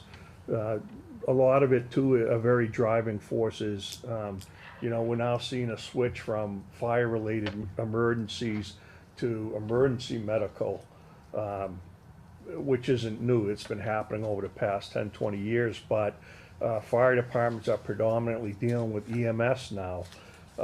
So we look at their call volume on that. Do you have the metrics as far as a population of a town as it relates to how many, say, full-time firefighters that the town might have? There are metrics out there, but again, you know, the demographics play a lot into that too. I think, and don't quote me, it's off. It's so many tens of thousands per population of a certain amount of full-time firefighters. We can certainly get that for you, so you can see it. There is a matrix out there. Okay, thank you. So our report does talk about the staffing challenges, current fire department facilities, and also we took a cursory view of the organization globally and looked down at it to see where they are, where they've been, and where you potentially may end up in the future. So our report consists of an overview. That's where we get into your demographics, and that sort of provides us with the information of who you are as a department. And we did spend a lot of time in our report talking about, you know, the change in face of the volunteer firefighter. And along with that, on page 4, you know, we list our scope of work and methodology. I'm not gonna, I won't read it to all of you. I'm sure, yeah, you know, you're going through it. Yeah, you're going through as we talk, but the methodology works together, in other words, to build a bigger picture for you so that you can determine what the town of Georgetown feels is their needs for the future. We looked at a lot of service demand data. We looked at fire responses. We looked at timing of responses, how long it takes the crews to get out. We looked at the particular staffing model that they use now, and we also looked at how many times a shift was not filled, or someone had committed to a shift and then couldn't work it. And that provides part of the gap and part of the issue of your part-time people and per diems obviously have full-time jobs. They have competing family interests, and everything else that goes along with life. And we're seeing that they can't make that commitment like they used to do. Interestingly enough, even if you pay them. I recently completed a interim position up in New Hampshire, and the particular department I was in actually increased the hourly rate of firefighters up to $8 to $10 an hour. And over a period of 1 year, it did not make a difference in the the increase of people responding back for calls. So it's not just a money thing. We did look at the community and target hazards. That's another piece of it. What do you have for risks in the community? Do you have a lot of industrial facilities? Do you have a lot of fuel or petroleum? Or are you mostly residential or regular business? Of course, we interviewed the town administrator, the police chief, and the fire chief. And we interviewed a number of members of the fire department too, from various levels. So really, the significant issues we begin to talk about on page 5. And again, back in 2007, there was a staffing model which was implemented, and that was using the paid on-call firefighters and some per diem EMS personnel to provide fire and EMS coverage. And as we went back and looked at that, we found out that the thinking at the time was that was going to be a bridge to eventually go into a different staffing model. So some 11 years later, we're basically here talking about that it's progressing to that type of staffing. There is a steady growth in the population of Georgetown. It's not significant, but it is steady. And the other important thing is not only in Georgetown, but nationally, regionally, and everywhere, we have a aging population. And when you have an aging population, they become sick or sicker and require more emergency medical services because of those. And that's part of what's contributing to the higher number of EMS calls and need for responses. We did talk about the fire and EMS stations briefly and as an overview.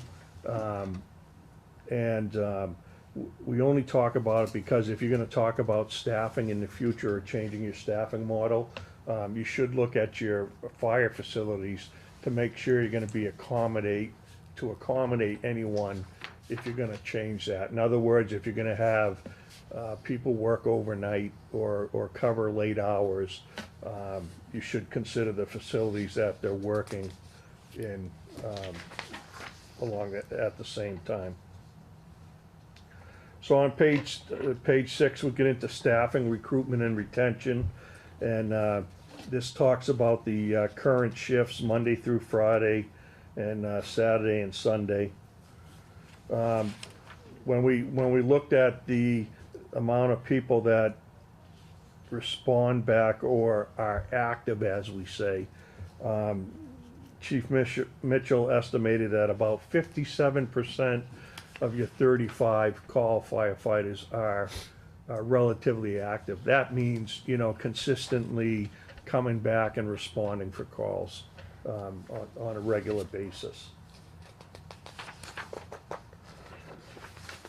Our report then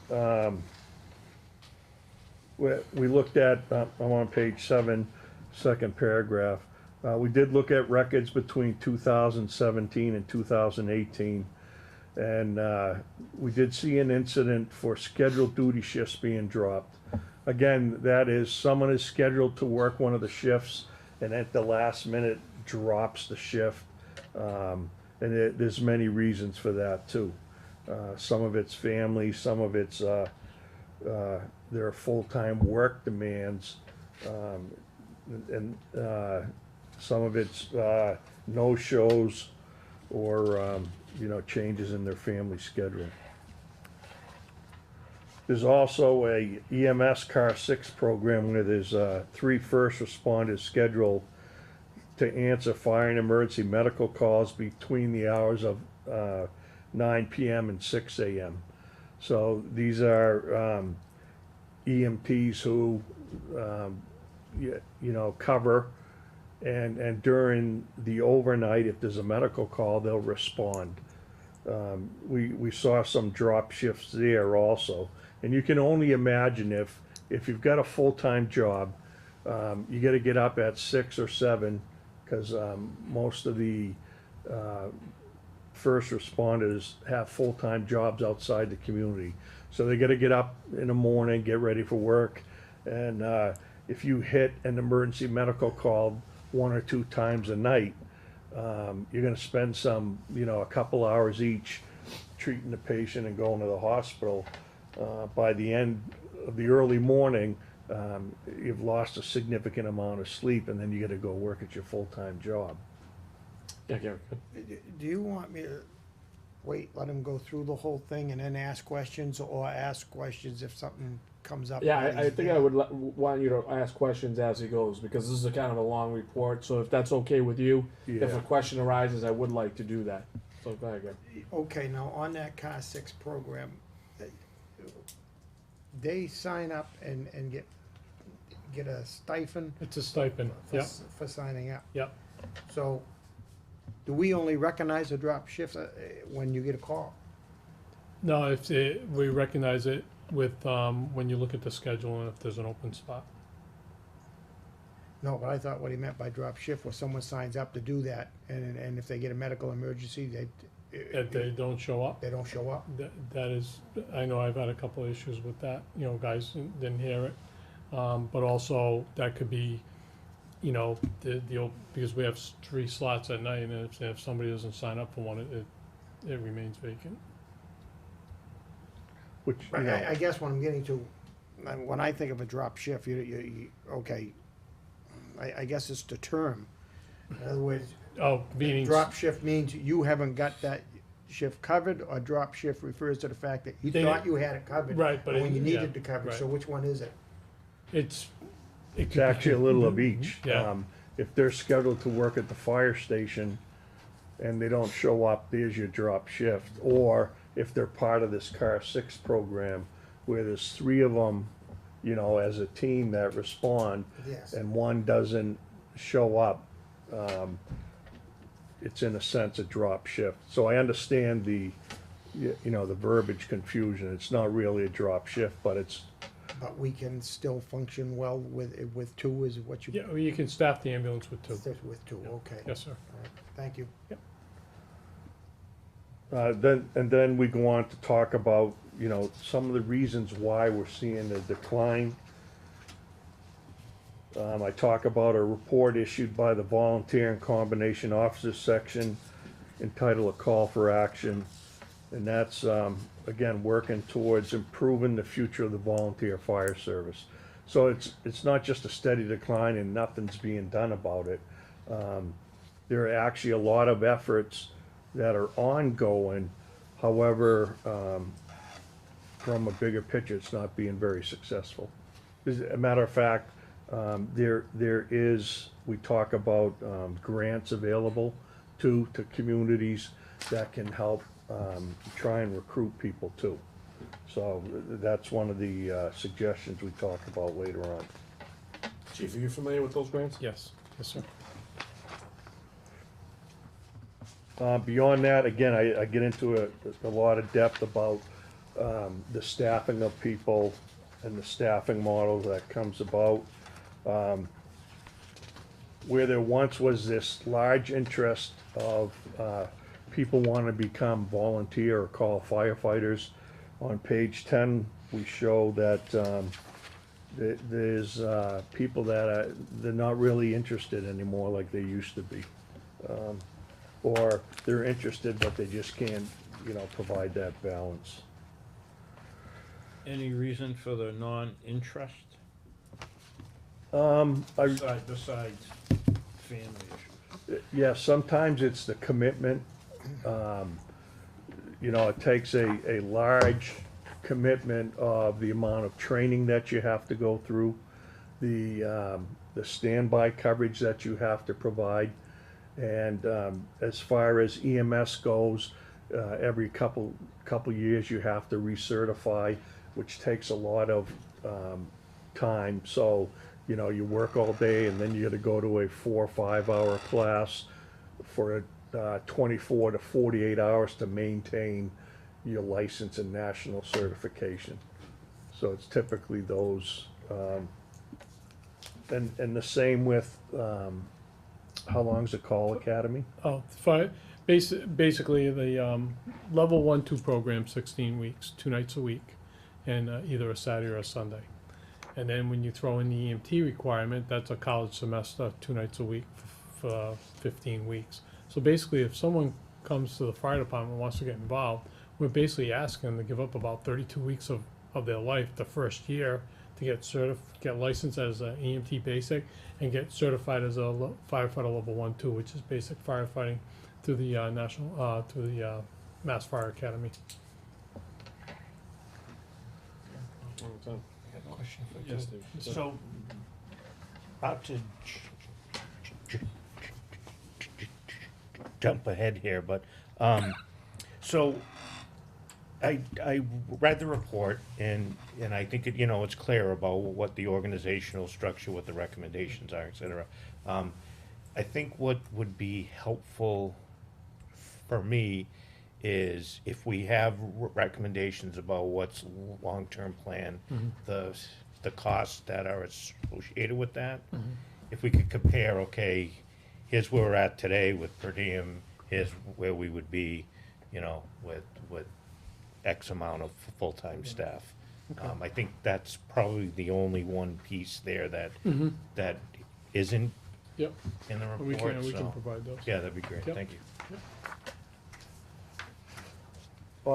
On page 12, we do start to talk about some of that, and we did provide you with some recommended staffing models, which is the type of models we see during our work. But again, I must reiterate, it's a local decision on, what can the community provide or, sustain, or what type of emergency response do you want in your community? And then on page 12 and 13, we go into some recommendations. And the thing to make clear to everyone is that recognizing that the use of paid on-call firefighter, EMTs, and per diem employees has been an effective model for meeting emergency response needs of the community in the past. The current and the future, the only way to develop a more effective and properly staffed fire department is the hiring of career firefighters to staff positions during the daytime hours, to continue and continually and actively use the current on-call firefighters. So we're not in any way suggesting that the call force changes in their role. If you have active members that can still be a part of the organization, it certainly keeps the organization numbers up to handle those fires or other emergencies that occur during the course of the year. So what was the recommended I know the percentage of EMT calls was like 60-something%. Right, of all your calls? Yeah. How does that equate to, like, if you were to think about a full-time staffing model for just that, for those particular calls? Well, if you just staffed EMS, basically created an EMS division within the fire department, you'd be looking at two EMTs, so 4 platoons, 24/7. You'd be looking at 8. At 8? Yeah. 8. And today we have how many full-time? Well, I'm the only career. Well, firefighter. that's right. I know. I mean, I guess who stays there? I thought that there is at least 2 people or something that stay at the fire station. Yeah, we have coverage. The station staff 7 days a week from 6 in the morning till 9 at night. Okay. And then we have the Car 6 program, which they respond from home from 9 at night until 6 in the morning. Okay. So this is an issue then in the evening more? Is that what? Or It's all over the sporadic, place. It yeah. is. Okay. Yeah. All right. Sorry, go ahead. And then we, further into the report, we go into, again, just talking about the staffing of the organization, some things you may want to consider going forward. Developing a long-term strategic plan towards staffing or growth or where you see you're going to end up in the future. And then we talk in general about, the facilities, what a typical fire facility would look like today, or what are some of the standard types of things you would expect in today's modern fire station. Okay. And I think we can read over, that part. I'd like to continue our focus on the staffing and the operations, if we could. I think we've talked about the facilities, so we know what the challenges are there. So, okay. Fantastic. Well, Mr. Martin, thank you for going over, that part of the report. So, with that being said, Chief, why don't you kind of give us your feedback as far as what you see on the report, what kind of how you see this, what's your vision, moving forward on this? Well, I think, as I've said, and I said this 3 years ago, I mean, the part-time per diem staffing model that we use is very cost-effective. One of the challenges that I've seen as I've, looked back over my 3 years here is that people's lives change. The people that were pretty consistent working in the station 3 years ago are not there anymore. Well, because their lives have changed. So it become increasingly difficult to fill shifts. And, I just seem like we're constantly, some days, just scrambling to get these shifts filled, and some of them don't get filled, or we're running very minimum. Which, from my standpoint, is a safety factor, not only on the community side, but also on the firefighter side. My vision for the future is to see, additional career firefighters brought on, and using the current model that we have is kind of like a team together to supplement one another.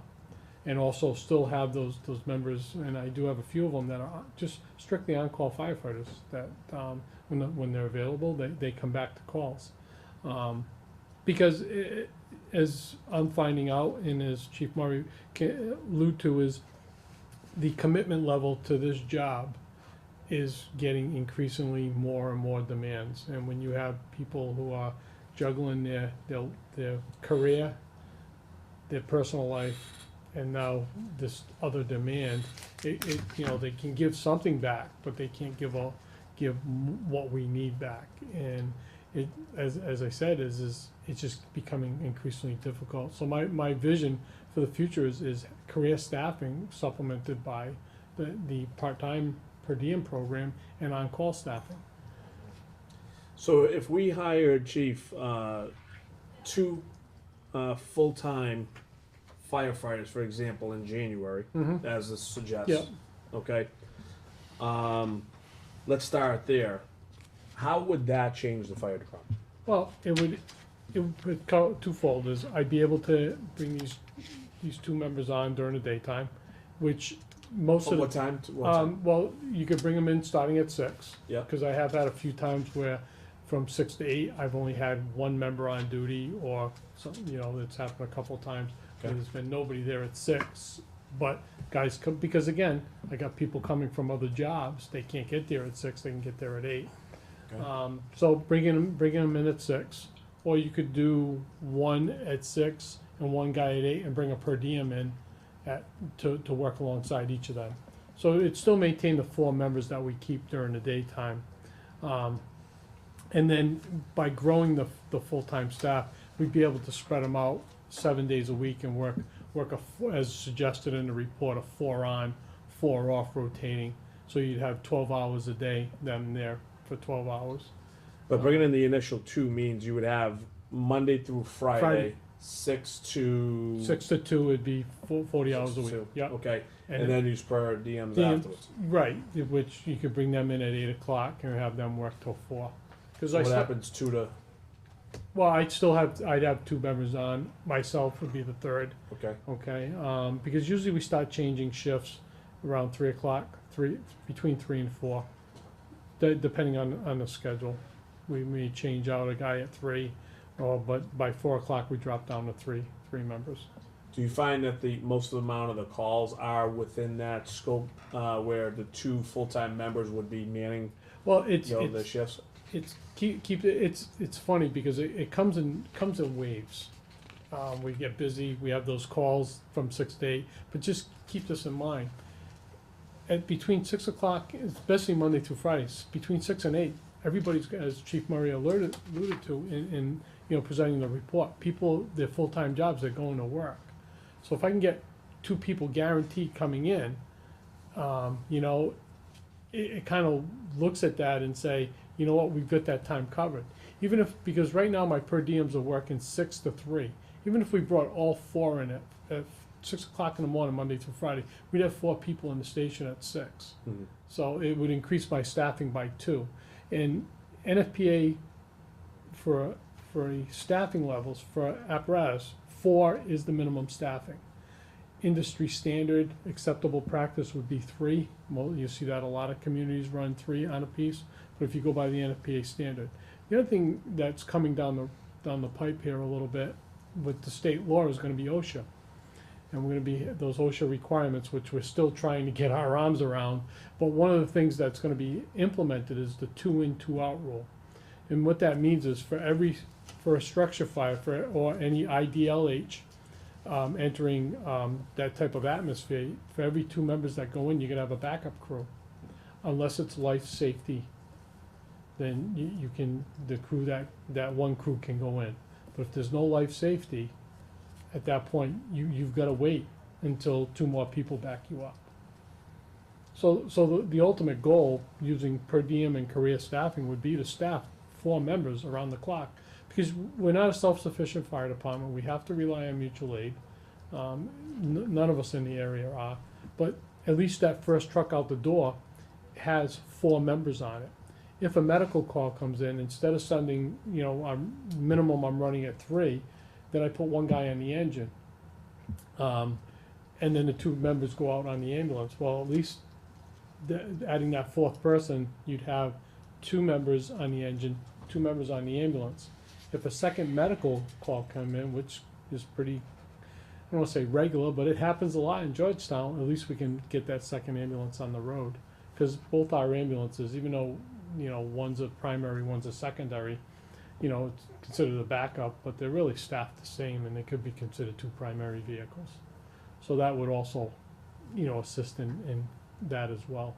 And in a broader sense too, your ambulances are developing revenue, from the charges. So in a bigger sense, you are, in a way, reducing the cost of the personnel that you put on there. And if you look at the ISO rate, ISO for every 1,000 people, 1 career firefighter EMT. So if we use 9,000 people, which I believe the population is going to be close to that, you're looking at 9. And also ISO looks at, for every 3 train call, firefighter EMTs in the station equates to one career firefighter EMT, So you're saying we should have 9 full-timers? according to ISO. Oh, okay, go ahead, Stan, I'm sorry. Oh, that's okay. Speaking of ISO, so, can you explain what the rating of 4 was, I think? Yeah, It was out of 10, Yes. right? Is that what it was? Yeah, I wasn't sure exactly what that meant. It's called a public protection classification, and it Okay. goes from 1 to 9 or 10. And there are a number of benchmarks. The Insurance Services Organization comes in, and they do an evaluation of your fire department. And they look at number of people, what you have for water supply, hydrants, rivers, streams, how you dispatch, how you train, the number of equipment that you got, and they take all that information and these risk assessment guys, they come up with your public protection classification, which is used by insurance agencies to help determine what your insurance rates are for your home or those types of things. So what's a 4 then, if we were to look at it? So a say- 4 is it's not a bad rating, especially for, a department of this size. It says that, that you meet a lot of the requirements for that. Okay. Certainly on the better end than the worst end. Gotcha, okay. And we just had, ISO came in, they usually come in every 15 years to review the department. That was done under my predecessor, Chief Beardsley, but we just had a review this past April and the rate, and that number didn't change at all. So do we think that it would drastically increase? I assume a 10 is like the best. Well, no, it's the other way around. Oh, it's the other Yeah, way around. Yeah, Right. A 1 is, Oh, is the best? yeah. This is the Right. best. Okay, okay. So to go down or to go up to a 1? well, to go down to a 1, yeah, Yeah, to go down to a 1 then, like, would we be in a better spot for that well, if we had staffing, right? we'd have Is that a to big be driver? reevaluated, but anytime you add staffing and permanent staffing, it's gonna give you a better shot to, I'm gonna use the term downgrade to a better Right, rate. right, okay. And do they provide what their recommendations are to get, Yeah, those. based upon yeah. what their rating system is? Because part of it, the other thing that they look heavily on is your training, the amount of training you're doing within the Okay. department. That's a big thing. Because once they came in back in April and did the review, I handed it off to one of my lieutenants to review the report, take a look at it and see if there's anything that we can do to get better. To solidify that 4 to a true, it's a pretty good 4. Well, let's see if we can make it stronger or even possibly get down to a 3. Yeah, I mean, I think the reason why I'm asking these questions is just to Joe's point on the, or to your point, sir, about the revenue that we're able to collect from EMT services. What's gonna be the amount that we save for insurance if we can get down to a 1? As opposed to That's- where we are now. Usually with ISO, it's in, Chief, you can probably touch a little bit on this as well. Usually the businesses see a bigger decrease or increase on your ISO if it fluctuates either way. Then homeowners really don't really see it too much, but the businesses would Right. see that whether if the This ISO isn't from rating. the town. What's that? This isn't the insurance of the town that you're talking No. about? Oh, okay. So that just gives us. It's for a our home, yeah, the homeowners- homeowners, right. I get Okay, you. I'm yeah. sorry. I was That's totally- okay, yeah, no worries. totally- We can provide you with some further information. Yeah. There's some Yeah, that would- good information out there on it. It's pretty interesting. Gotcha, okay. Mike, have you done any figures as far as what it would mean if we have full-timers come on as opposed, filling shift as opposed to, per diems? Not completely. I looked at the numbers for, if we added two immediately, we can handle it within the budget. Within the fire department? Yes. Okay, good. Talk further with the chief. Realistically, if we started today, we could look at having people in the positions in the beginning of March. You have to go through Yeah, we put together. thorough selection process. Yeah, exactly. The So advertisement. we'll only be looking at the last quarter of the year, March, April, May, June, last third of the year. Okay. Yeah, I'd be interested to see what those numbers are, especially if we go beyond the two that maybe we can fit into the budget. What that would mean. When you take into effect, again, you have full-time compared to the per diem, but also, an increase in benefits, to that full-time staffer now. Yeah, I'll have the budget numbers by the end of January. Okay. Mr. Chair, if I could just finish here, I just had three, I see three issues here, right? The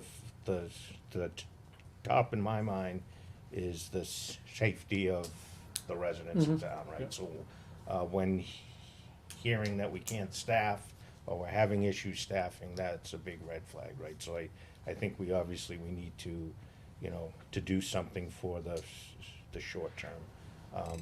I think the staff themselves, that's probably gonna put pressure on people as well, so that, that's not great for morale, so that's obviously gonna start to, snowball. And then I think third, for you, chief, we rely on you to do these organizational changes, recommendations to keep up on what the new requirements are, or you have a vision too of what you want the fire department to be. It's pretty tough to think that you have any time doing that if you're covering for all these changes. And I did see it, in the report that you hear on holidays, weekends. That's great that you're doing it, but that's only, I think, a piece of the position that you have as a chief, and my expectations of what we'd like you to do. So, I think you've done a great job being able to handle both, and I know it's probably quite challenging, but I think the broader vision of what the fire department needs to be, you do need to have the ability to spend some time on that. So. Smart. I'd also like to suggest to you too that if you take some of the pressure off, by staffing during the day, you do give the rest of your call force sort of a break, and they sort of know that it's covered during the day, and that they may become more active at night or more willing to cover like that on nights and weekends too. It's a balancing act, and the more, I guess, the more stuff you take on, you've got to be able to balance, and with being on call, working part-time, I think you can apply that to any job. If you take on a second income, there's a balancing act, to be able to meet the demands of family life, which, gets more and more difficult, as our, society changes. So, that's probably one of the goals is to keep these guys fresh. So when it comes time, because, to need the additional response, it's there. Because it's a labor intensive job. Oh, sure. No matter, anytime we go out that door. Yeah, So. absolutely. Okay. Eric, yep. Doug? Oh, I don't know where we are in the report, so I don't know whether to reserve my comments until we get to that area. If you're talking about facilities, yeah, you can reserve the question for that. But if you're talking about ops or staffing, Yes. That's what I'm talking about. okay. Yeah, organizational structure, training, and professional development is where I am. Yeah. Are we at that point in the report? Go for it. Yeah, you can ask the question, it's okay. All right. Before this fire department can do anything, it needs to take care of the discontent that's within the workforce there. The first recommendation is the current discourse within the Georgetown Fire Department must be resolved before any forward progress can be made. We can go hire all the people we want, but if we don't take care of the discontent, and what seems to me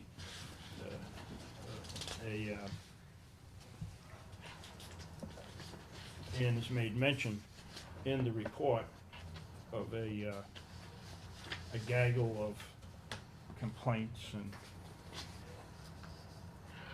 whatever you want to call it, continues forward, and which leaves the chief having to deal with all of that and not really having, I mean, there are, what, a deputy, 2 captains, 4 lieutenants.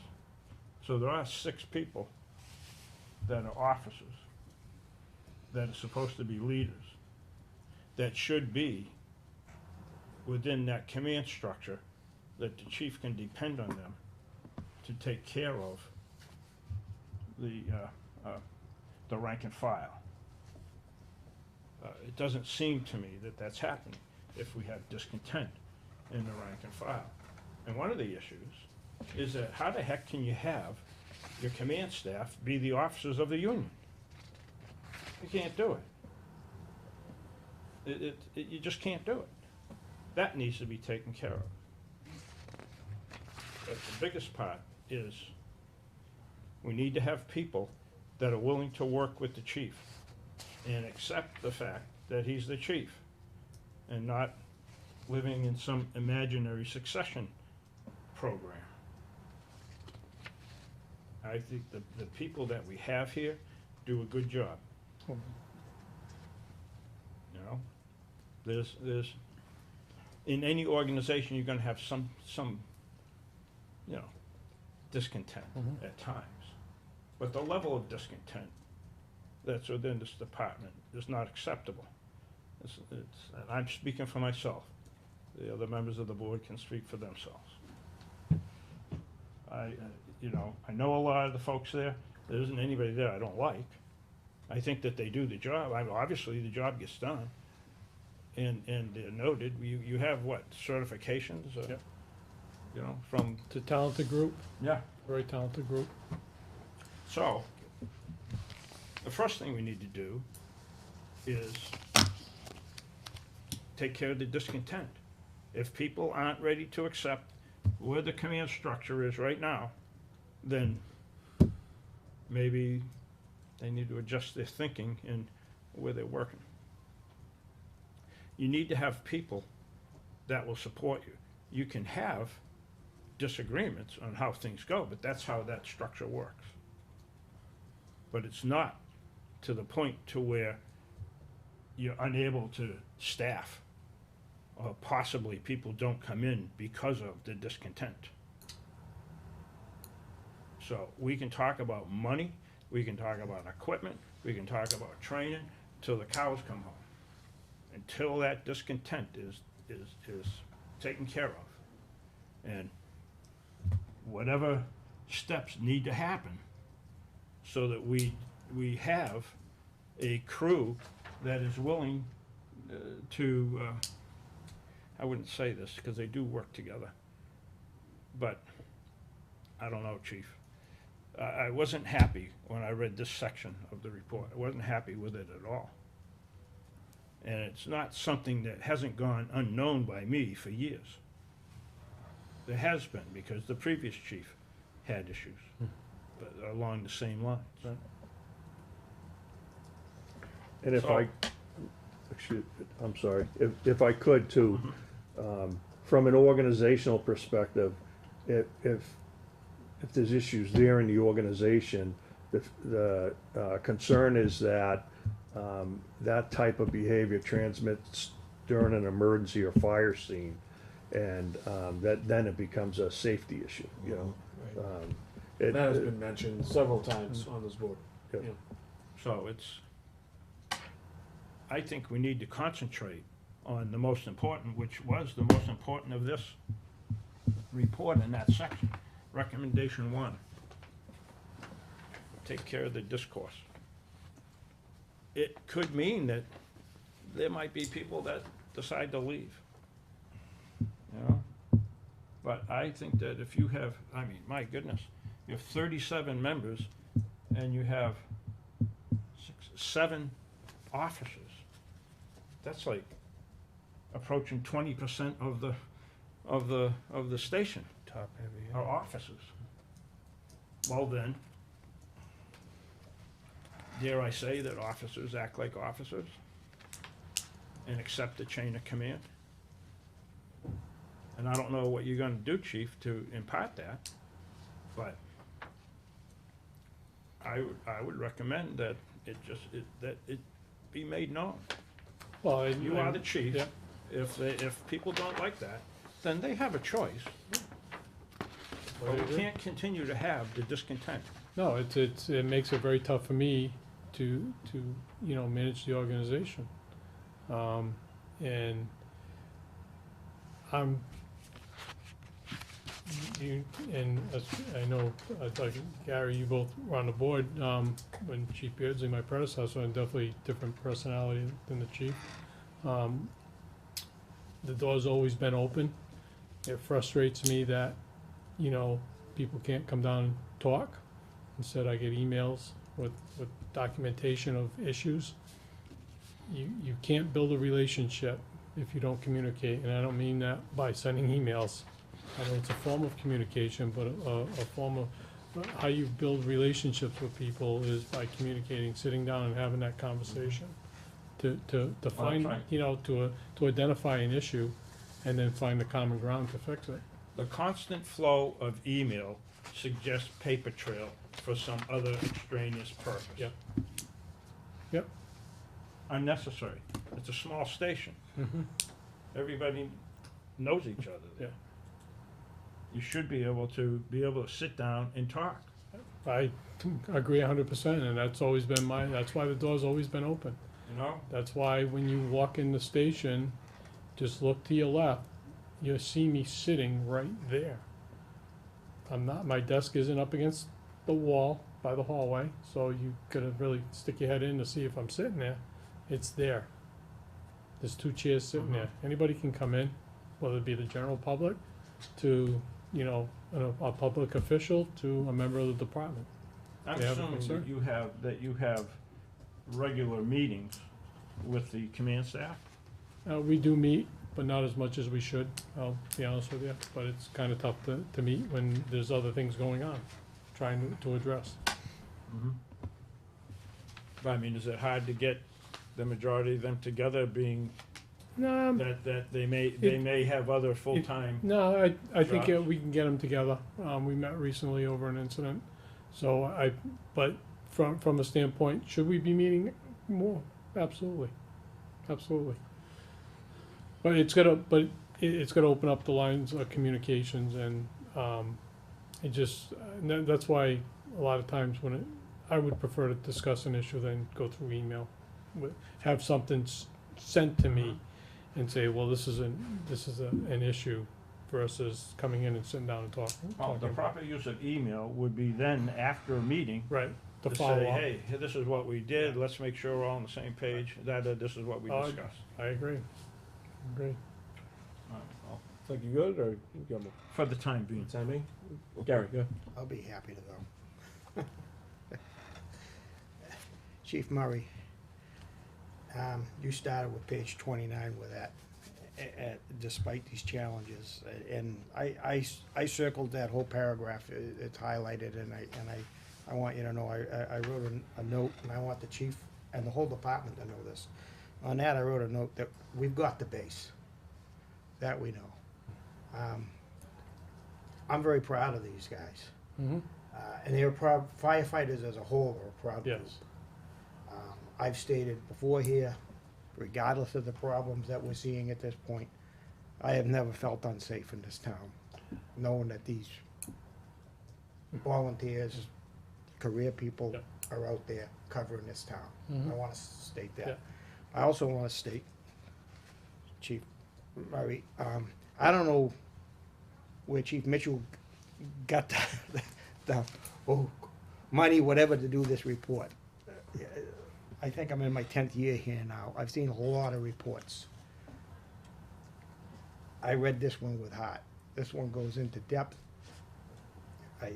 This is thorough. Much to what Doug has mentioned, it's in this report. You know, it's one of the best things I've seen. I hope going forward that we look at this, and I don't. It's not just putting on people. I think we all know that. It's not just putting on people. Everything we do right now with this groups, and I don't think it states this isn't just a problem that Georgetown has. This is a changing thing. It's changing, and we're in this. I don't think it's just the chief that can take and do this.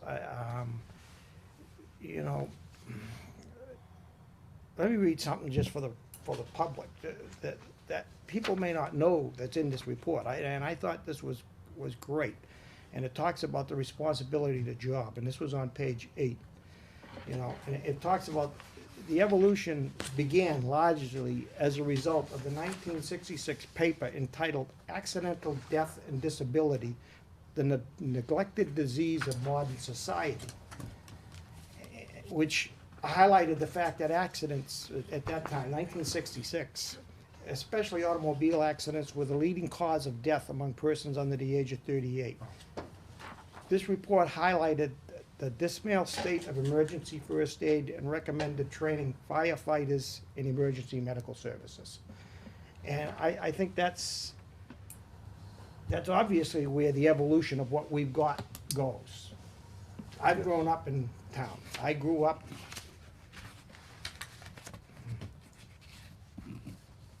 maybe 5 houses down the street from Erie 4. Yep. There's probably 10 houses now, because we got more houses, but. And I mean, I knew then it was a proud group. But things have changed, and it's not the same company that it was. And I don't know that the townspeople are aware of that. I spoke earlier with Mike on this last week. I haven't got a chance to meet with you, Chief Mitchell. But, you know, this starts, to me, yeah, we've got problems that we need to solve, but this starts with also educating the town as to what's going forward, because this is going to mean a lot of tax dollars in the future. And the public needs to know this if this is going to happen, because they're the ones that have to put up the money. We can't solve these problems. The public puts up the money. They solve the problem. So to me, they've also got to be involved. The whole fire department needs to be involved. And somebody, as you say, Chief Murray, if there's help that we can get from the outside, then we need that. I don't think that we solve this here. I don't think we've got enough time. I could go on this report talking for hours. I don't think as a board you want me to do that. But I mean, I wanted to highlight a few of those things. You know, one of the things, I know Chief Mitchell, you belong to several groups, but one of the things that it kept stating is that you joined the, I think it's the Mass Column Volunteer Firefighters Association. I sit on the, it's through the Fire Chiefs of Massachusetts, FCAM, the Call Vol Chiefs Subcommittee. I sit on that, and that's made up of all of chiefs from the 15 districts that are part of, that have similar department sizes, staffing models. I represent District 15. So we meet quarterly, you know, and I've gotten some great information out of there. We've looked at a few things. We've produced a few reports for the Fire Chiefs Association of Massachusetts to be distributed to all the members regarding, you know, whether you're down on the Cape in West Barnstable, my colleague, Chief Maruko, has the same issues with getting call firefighters. that we have up here, and we talk about the requirements. We talk about how, and as the chief alluded to, one department in New Hampshire, we all agree on my subcommittee that money is a temporary fix. It's not a permanent fix if you increase the hourly wage for the members. Or it's a temporary fix. So part of the goal of this report is to lay the roadmap for the future, to fix any discontent, as Doug alluded to, in the fire department, and start getting this department to going, it's going forward, but it's not. We need to get some things straightened out amongst, and going forward with a vision that we're all pulling the rope the same way. They mentioned that Yeah. several times. It's the vision to say we're going forward to ensure that we're providing the public safety that this community deserves. And I said it. Running a fire department is not cheap, and whether it's fixing the apparatus, personal cost, the training requirements, additional licensing requirements for your EMT license. It just all adds up to cost. Well, and Jack, I was just finish. Yeah, go ahead. I just want to finish up. One of the things that Mike produced, what do you call it there, Mike? What you gave us the other day and today was Just a comparison. comparison of what communities around us in the county and other comparable communities of what they're paying for their fire protection versus, what their whole overall town budget is. Well, one of the things where I wanted to highlight and question, I mean, you've somewhat made it known in this report, and you've talked on it, just what firefighters have to go through now. Mm-hmm. Safety-wise, I mean, I've been educated in that in the last 10 years, sitting here, it's not, as you mentioned at the men's council on yeah. aging, it's not what I grew up with, where, the fire truck left Erie, it stopped at this house, it stopped at that house, the guys jumped on the back of the truck and they got to the fire. And because of the safety, we care about our people, that has changed tremendously. I mean, just what they have to wear today has changed tremendously. It's very costly, but also, as you said, what these guys have to put in themselves. I mean, I think that's one of the things we need to educate people in, because I don't know that everybody realizes this. And so that's it. But on that, I guess this would be more the Chief Murray, because now you're in a different end of this. I guess I don't know where you were the chief of that, maybe several places, but going forward, we wouldn't be alone, and I don't know that we're gonna stop the discourse if we don't carefully move forward with hiring. Now, you suggest hiring people soon, but to me, that may make that may make problems get worse. And so I guess to that I'll go, is this type of organization sustainable? Have we got models to work from? Are there towns where they've gone into this, it's sustainable, they're getting the volunteer call people as they need, and that sort of thing? Or do you see it as the future of this? There are communities out there, there's not a lot of them, that are very successful in recruiting and maintaining people. And they have this phenomenal response rate. But again, the demographics just flow right, maybe a lot of, it's a bigger town and people work in town, or Yeah, that's one of the things that's changed from when I was a kid. That is the biggest difference, really, Yeah. is that the employer won't let you go anymore, or can they afford to, Well, it's not just that, it's also not to say anything, but towns change, and the type of people living here Yes. change. And so that also, I think, adds to it. But I mean, I'd like to think that going forward, Georgetown could be one of those towns that that you talk about, because I truly believe we've got the base. I mean, we've got the people, and I think we can build on that. I And really it do. takes a lot of work too, and it's not something that's gonna And that's happen. what I mean, I don't think it's something that just, You know, that right just away this guy either. can do. I mean, not to take anything No, away from you, nope, chief. no. I mean, but you need help with this. You know, I don't think this is something that we as a board can say, okay, chief, take this and run with it. It's not that simple. You've got a personnel director over there, I don't know how involved he gets with you, I mean, obviously, when problems get to a certain point, Mike gets involved. But, you know, I don't know if that's of any professional help that can be going forward. But as you talk about recruiting and that, Yeah. it's a great report. It really is. Yeah, really good. Thank you, Gary. Kip?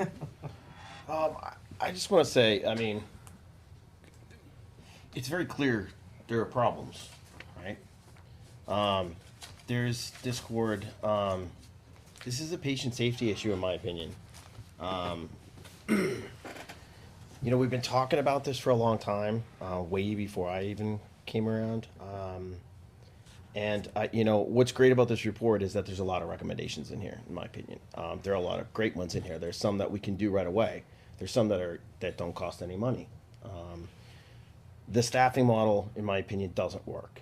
So it's just, you know, when we look at these recommendations, which ones can we implement now? See if they're effective. Some are quick, you know, hits. There's the low hanging fruit. But in my opinion, this really is a patient safety. I mean, patient safety. This is a public safety issue. The staffing model doesn't work. We've been talking about it for a long time. So in my opinion, it's like, okay, what are we going to implement here? Which of these recommendations are we going to try to implement? Is that going to hiring the two additional staff in the short term, and then 2 more in 6 months, whatever it was? But we've been talking about it for a long time, and in my opinion, nothing's happening yet. So I feel like we just really need to grasp onto something and start moving the needle a little bit, because we've been talking about this for a long time. Agreed. Agreed. Actually, no. I need to move on. Listen, Chief Murray, thank you so much, you know, for attending tonight. We really appreciate it. We have a lot here that we can kind of fall back on. Maybe we'll even have Chief Mitchell back and talk about some of these recommendations, as there's so many. Yeah, we don't want to just kind of leave them on paper, you know, per se. So, you know, Chief, you know, maybe we have you back in, kind of look at some of these recommendations, and maybe the board, you know, has some, you know, that they like better than others, or whatever that they would like to see implemented, and kind of move forward. Again, I didn't want to completely ignore the facilities, but we've actually talked about the facilities before. I think the bigger concern as of right now is that staffing model, and ops model. So I think that's what, you know, I think we should, as a board, you know, kind of tackle and help out with as much as we can. And provide some input. So thank you so much. We certainly appreciate you attending. Chief, anything? No, thank you for the opportunity to present. And again, the report was, let's get things straightened out and move it in a direction for not only looking at today, but being able to look down the road as well, and make sure this community is protected, and the services that the fire department provides for the community as well. At the expectation. Mr. Chair, perhaps we could have people from the staff from the fire department come in and talk about how things are going and what the end game is here and how we correct things. I think, one, if I might, one of the recommendations, one of the recommendations was to develop a focus group, which would be of a number of people, all right? So, then we need to identify who that focus group would be. Yeah. And then go forth. Go that way. forward, right. If I could just real quick too, I can't thank Chief Mitchell enough, or Mike, for all the help they gave us too. You know, there's a lot of work trying to bring information together, and they're very forthcoming on, you know, the issues and everything too. So that certainly made our job a lot easier. And thank you all. Thank you. Thanks for your time. Thank you very much. Happy holidays. Yeah. You too. Happy holidays. Thank you. All right, gentlemen. Sorry, it's 9:30. We got another big topic here that we gotta address. Yep. All right. So next on the agenda, we have the National Ave. National Ave topic. So per the last meeting, we wanted economic development to have a conversation and provide some input into how they feel about it. And I don't know if everybody got the chance to take a look at that letter. It was unanimous to move forward and recommend that the property be sent out for bidding. Has everybody taken a look at that? Yep. Okay. I also, by the way, and I mentioned this at the economic development meeting, I also had a conversation with Chairman Doby on FinCom, and he seconds that notion along with one of his members that he fully supports getting that property on, I was gonna say on the market, but out there for bidding as soon as possible so that we can get the highest available, quote for it. So between economic development and at least two members of the Finance and Advisory Board, we do have that backing. So with that being said, though, why don't we go to some of the answers to the questions that this board had? And Steve, I'll let you kind of take sure. lead on that. Sure. Okay, actually, it wasn't in this packet. Yeah, I think Sorry. it's online. Can you do this? Yeah, I was gonna open it up here. Thank you. Okay, so we gathered all the questions from the last selectmen's meeting. The first one was opportunity for spot zoning. I know that you had asked this, Mr. Fowler. Not calling it spot zone, well- making it the whole area an overlay district. Okay. Well, so yeah, he indicated that spot zoning is illegal, so he recommends an overlay district for mixed use. Now, who's that? Mr. Cashel. Okay. Recommended. I suggested that we add to the RFP our intentions of mixed use, so we don't restrict the response to just industrial only. But I did look at the RFP, and it looked like it said commercial/industrial, right? Yeah. Okay. Okay. Is the spite strip still an issue, was the question, and it still is. It was actually to our surprise during the meeting because we thought that the spite strip was over and done with. So, There is 100 feet though, right? On the, if you're looking on the map, the left side. yeah, to get to one of the parcels. Yeah, but it restricted you to go. Yeah. It only gets you into the smaller half. Yeah, so that was still an issue, and we asked about that, and Mr. Cashel stated that is a caveat, and we would expect that the interested parties are gonna perform their own due diligence when they look at it. So that was just kind of the answer. Can I just ask a question on that? So we're saying this, is it an issue? Is it an issue? And we're saying, yes, it is. What is the issue? Is it just that it's the way it is, or something still pending? Well, it's public access to get onto the site. Right, but there was, We went to land court, right? But I don't think there was an ultimate, I thought that the decision was closed out. That's what we kind of all thought during the meeting, but it sounds like it's still there. I don't know if that's still actively being worked on. No, the land court issue is over. There were a lot of, the owner to the north had a lot of, you can't do this, you can't do this, on the B and C lot, which is the spite strip. It basically made it more spiteful than it really is. They took away a lot of that garbage. But the spite strip is still there. Like they actually said you can't sell it to this person or that person, or because they didn't want the former owner, Kennedy, to be able to develop that lot. They want to lock it in and obtain it themselves. And that's still their plan. So if we put this RFP out, it's on condition that the only way that you can get access to this lot of land is through a. The bigger piece of land. Is it bigger or the smaller? I The think bigger piece of land is restricted access. You do have 100 feet from the smaller piece of land Right, that you can access the land. okay. And Okay. I'm sorry, man. right now, a year ago, we got it appraised at a little over $300,000 for the 26-acre lot. And then we asked the appraiser, if that bite strip goes away, what's the value? And he said 1.2 million. Yep. Okay. Just on that, there may be a better way to look at that, and I think Mike has mentioned some of this when I've talked with him.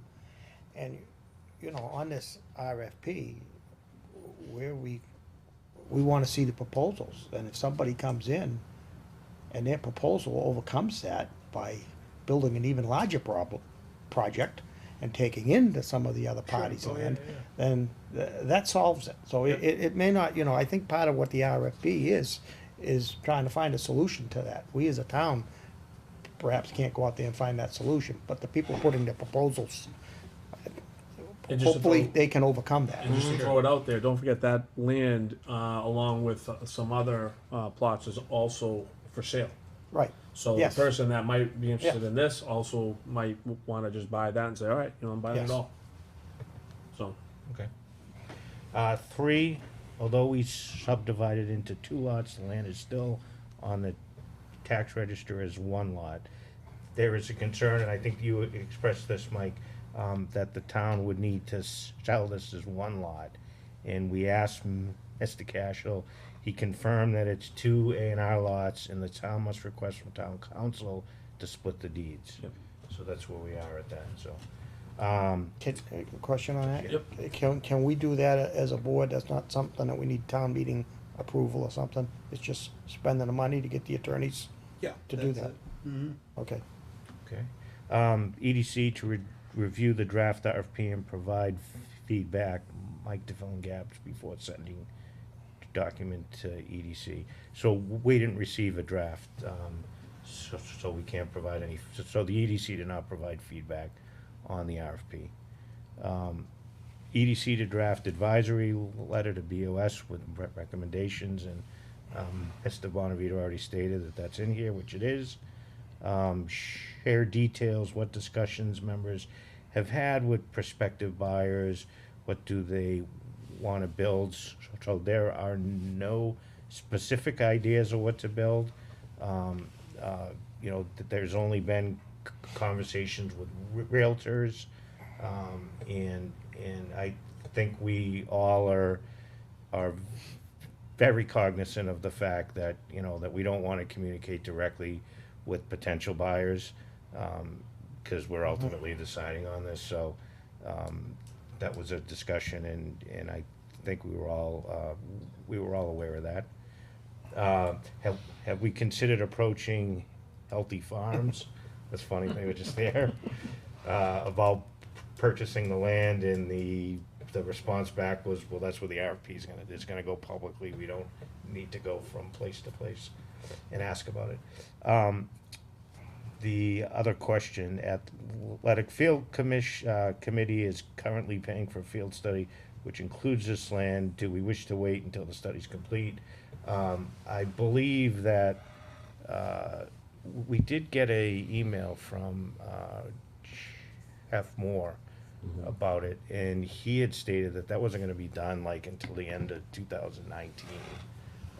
And I don't think it was a big concern, but the committee felt that we shouldn't wait for that long, you know, for it to be completed.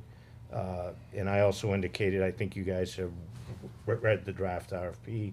It does contain some verbiage in there regarding the the possibility of having the developer provide or allocate some piece of land for recreational Yeah. use. So that was the eighth one, and then long-term plan for I-95 and 133. Esther Snow indicated we should look for prospective buyers that are willing to rehabilitate the roadways at the intersection that would accommodate expansion. So that would be something that they would add in the RFP as well.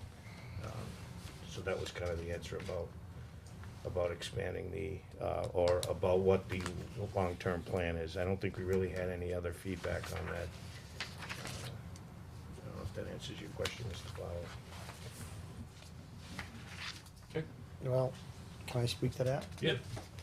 Perhaps as at our last meeting, I indicated about sending from this board to the planning board.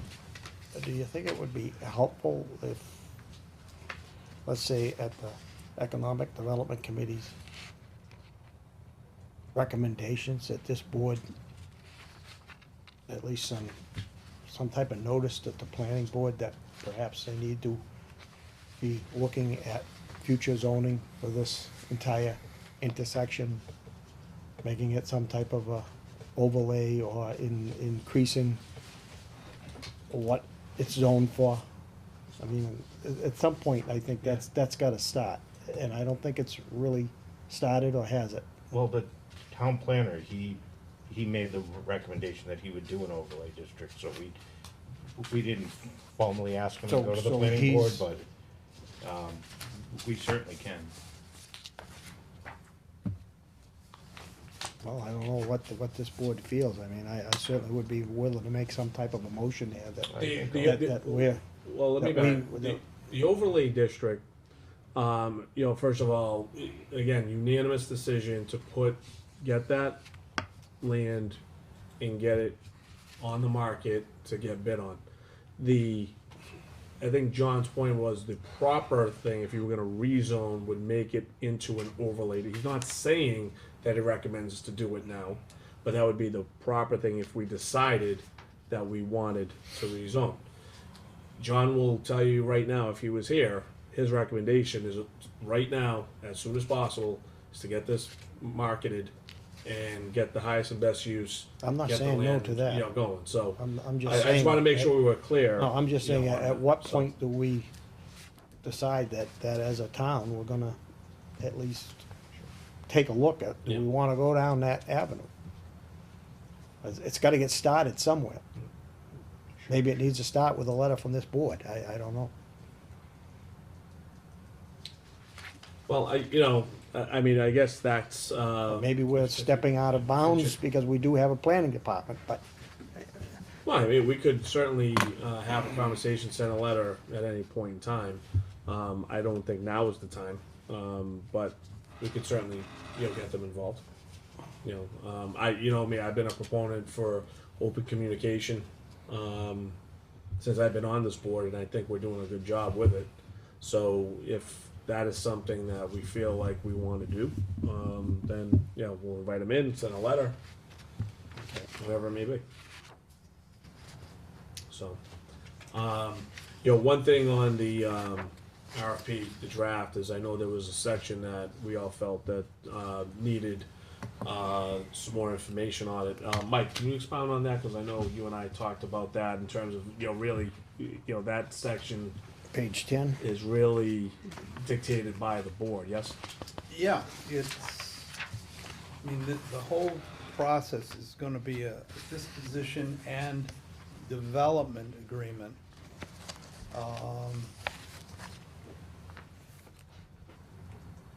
We need to have a vision for that property. What do you want there? I mean, right now, it's zoned in industrial and. Commercial. And a concrete crushing plant could go there. and was trying to go there. Yeah. and, you know, Is they that why you were might kind of? still wanna go Is that why there. you were kind of smiling with my previous questions? Maybe you were thinking that we do need to do this before this goes out? Well, no, Or at least something? I mean, that's, if you're gonna be selling it, you can't be changing it, because that throws too much, that throws all Okay. sorts of uncertainty under it. Mhm. So you either do it as is, or you put it off and, you know, take the uncertainty away from it. So Mike, are you saying that on page 10, we can say, well, we're gonna send it out to bid, with the notion that we don't want X, Y, Z? Put And restrictions on it, yeah. That's what I'm saying, I mean, Oh, I yeah. mean, Yeah, or it's better to put, because there's a whole plethora of different kind of businesses I don't think we would want to see there. I don't You think we know, have any so- restrictions in there. I mean, No. I think you can put restrictions in those.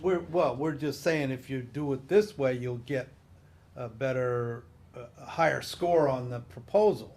And, you know, a concrete crushing plant is gonna have the lowest score. And, you know, an office park with medical buildings is gonna get the biggest score. Or some, Or that you we know. had a skate area with, talk about hotel and other things. Yeah.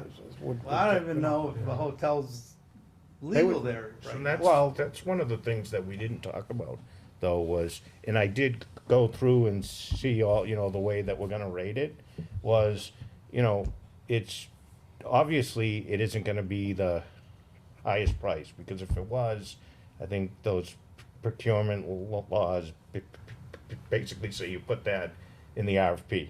You know, you say you're going for highest price, that's kind of your measurement factor, right? Of Right, if that's you're gonna why it's reward a- it. So ours is kind of, That's why it's an It's a mix. IFP, invitation for bid.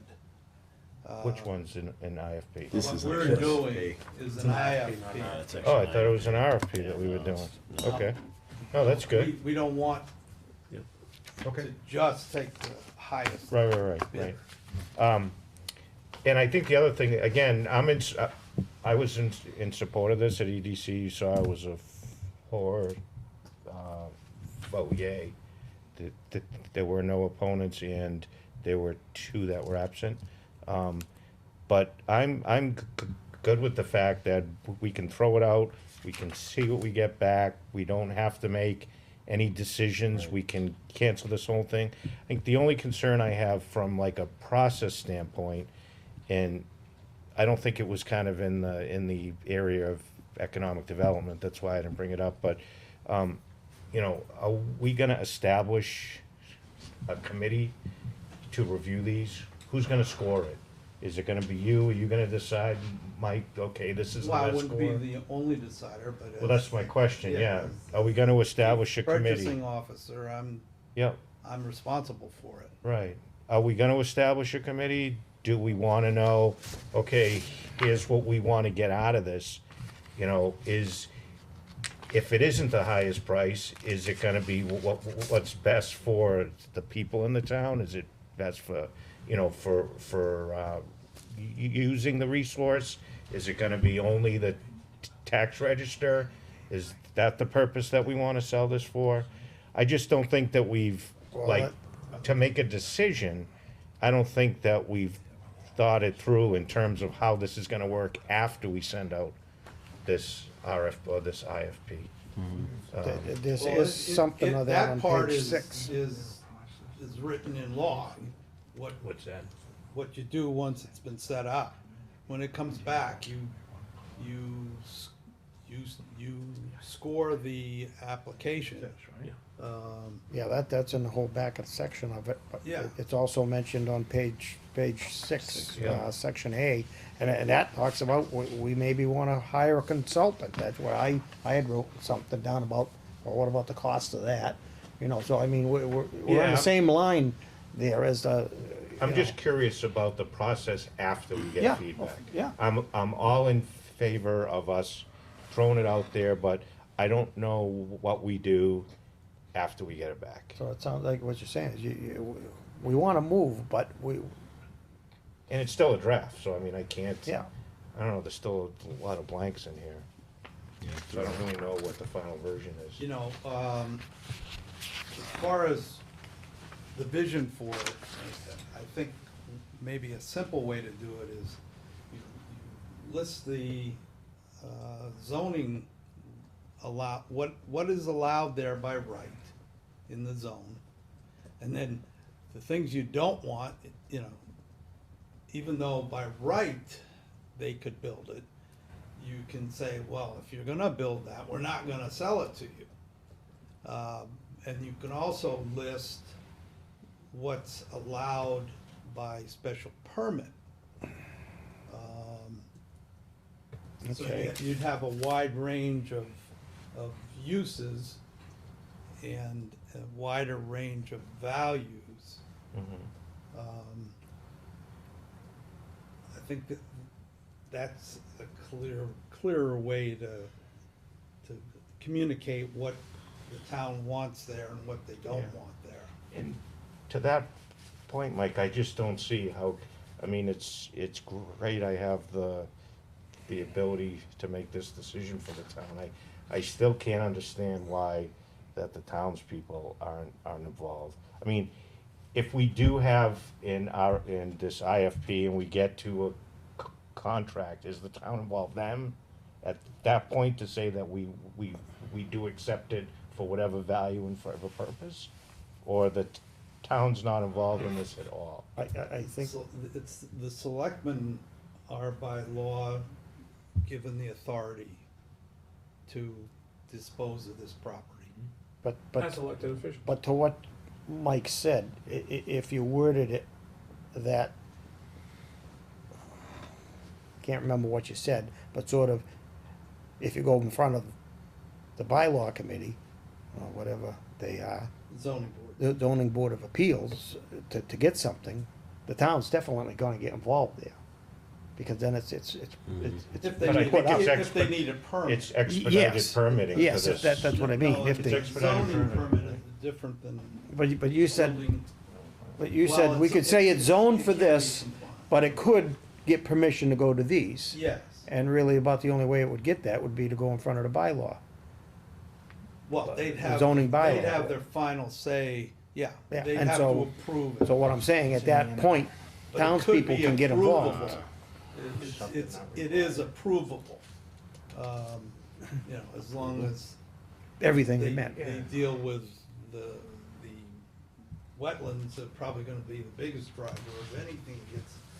It's an A&R lot though, right? So approval isn't required for anything. So as long as they do industrial and we say, okay, we're good to go, I don't think there would be anything that goes to zoning, right? As long as they stay industrial, if they. Right. That's what, yeah, but he was saying you could put it in that, So higher and best, like I said, I don't know that a hotel is allowed to be built there, but that might be a pretty good thing to have Oh, yeah. there. You know, we not only get the taxes and we get the room and meals, Yeah, we get sure, room taxes too. Sure. Mike, would it be, just to kind of move this along, would it be appropriate if we went around the room and stated, have each person kind of throw out what they would not like to see on the property so that you can note it and put that in the document? Yeah, yeah.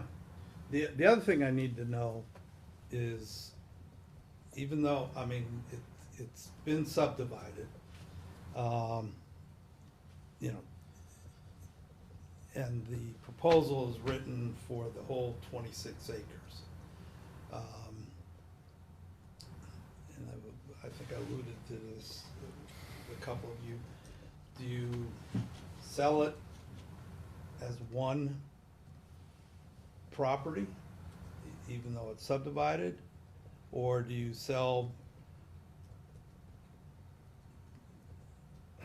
it all together, or you sell two lots separately? I guess that would also be in the person's plans coming forward. Does that have to be in the Does it have to be? IFP or can we just get hey, it's two, if you guys wanna buy two, you tell us, you wanna buy one, buy one. If you want all three, you know, the other private piece of Yeah, I land, mean, then include that. what I would in. have to do is put alternate bids in the proposal. Okay. It could be one proposal, but, you know, they can say, I'm gonna do A, B, or C. Or I'll do A, buy everything, but, you know, if, I'll also buy them separately for this price and that price. Gotcha.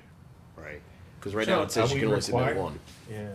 Are we required to put the term, I was reading in the procurement law saying that you have to put all the terms of the contract in the RFP. I know this isn't an RFP, so maybe it's different now.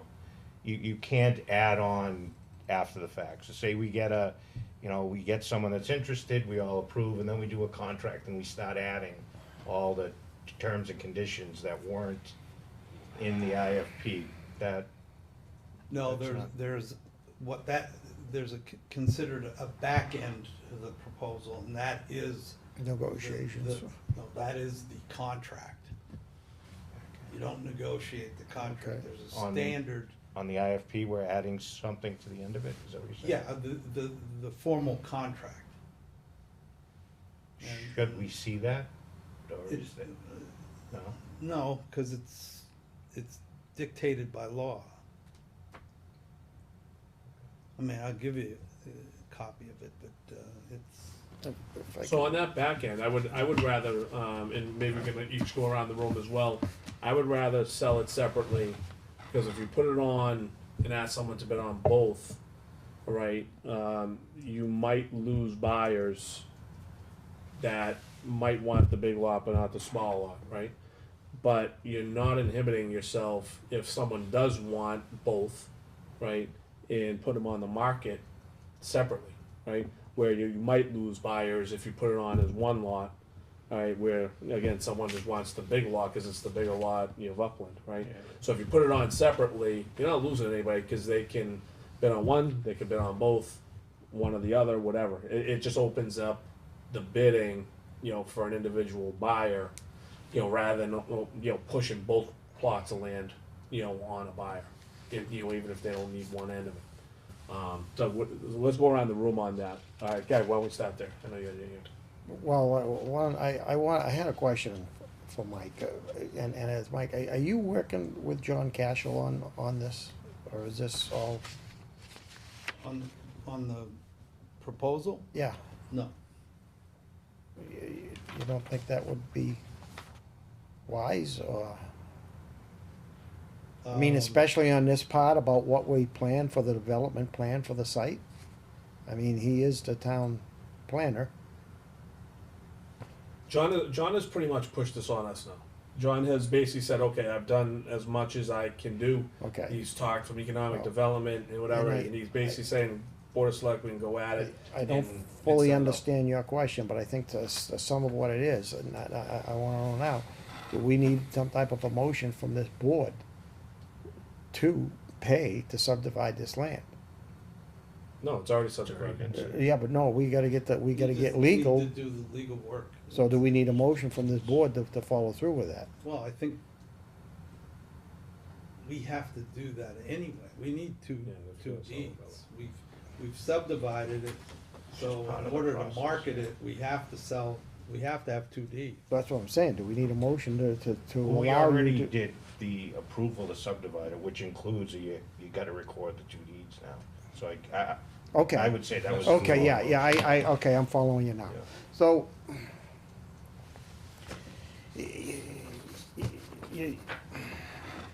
I don't know that I wanna say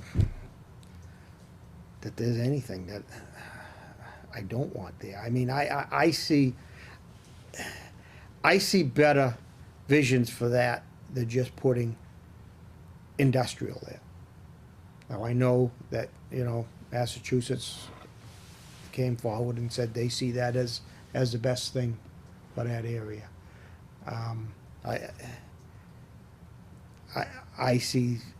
I don't see that as the best thing for that area, of just saying that it's industrial. And at this point, I think that that's all that it's zoned for, is industrial. Even though across the street, we've got well, I don't know, it is a commercial industrial use, okay.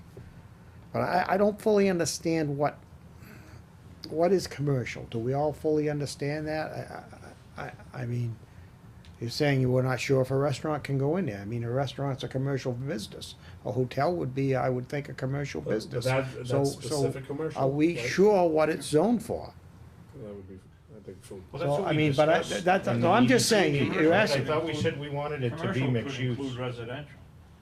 There's a unit here, a place here on Central Street that has I'm just several saying, units in it, that's And a they go commercial transaction. 5 units, right? 6. There's 6 in it. No, but anything I over don't- 5 is Yeah. considered commercial. I don't want to delay the process, but wouldn't it be prudent to actually have a committee that's solely focused on this and works through the details, the finer details of the RFP and you know, and decides how these things are gonna be ranked and who's gonna do it and what happens after, you know, we get the information back. Well, Joe Why wanted, can't- why Joe can't it wanted be to this? poll us as to Well, 'cause what I we, don't- what I we don't personally want don't know there, the and I'm ins just and telling you, outs I personally see as holding this as strictly industrial, I see that as a drawback to that area. Thank you. No, I would agree, but it's, I mean, industrial, commercial, I agree with both. I can't think of anything off the top of my head that I wouldn't specifically want there. I think it is unclear here still that in terms of, all right, it's saying 26.9 acre site. So depending on how we wanna sell that, I think we need to make it clear here, whether it's 2 sites, 1 site, because right now, everything's just listed as 1 site. Well, that's what I said. So Yeah, what would you we need rather? to, however we can make the most money. Well, I mean, I mean, that's really what it comes down to. The way it's we can, the best way we can market it for the best. which is 2 lots, in my opinion, which is 2 lots. Again, because you limit a buyer if you tell him that person he has to buy, or that person that they have to buy both, as opposed to giving them an option to buy this or this, right? No, They it can makes go in sense. and buy one, all right, and they don't have to buy both, and we don't lose someone who's interested. Yep. Right? So, Yeah, Steve? I think that what I'm hearing though differs from what's in there. So I'm hearing, you know, us talking about whatever gets the most money, but that's not what we're positioning this as. Correct. If we were, it would say highest bid, and that's all Yep. that we care about.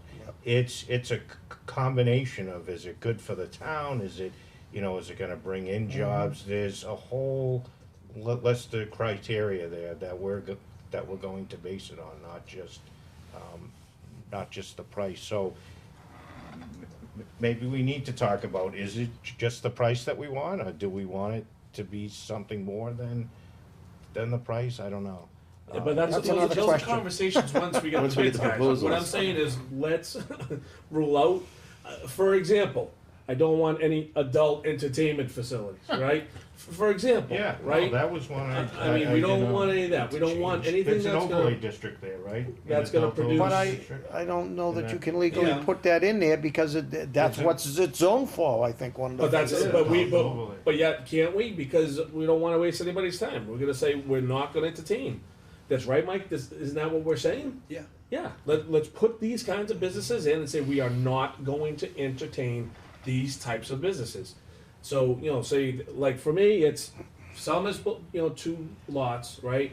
And we don't want that, anything that's gonna cause hazmat, you know, I some that causes seepage, things of that nature. What else don't we want? I personally would rather not see, another marijuana facility. That's not something, I think for right now, I think we've kind of gone, forward with that enough. I would rather see something else there. And there was one other one. I'll spit it out when I think of it. Those are the 3 that came to mind, for me. All right. So Doug, why don't you give us some feedback?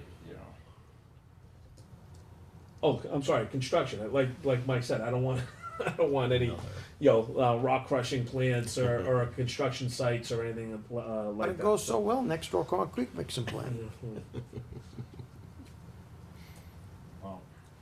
hadn't really thought basically what I don't want.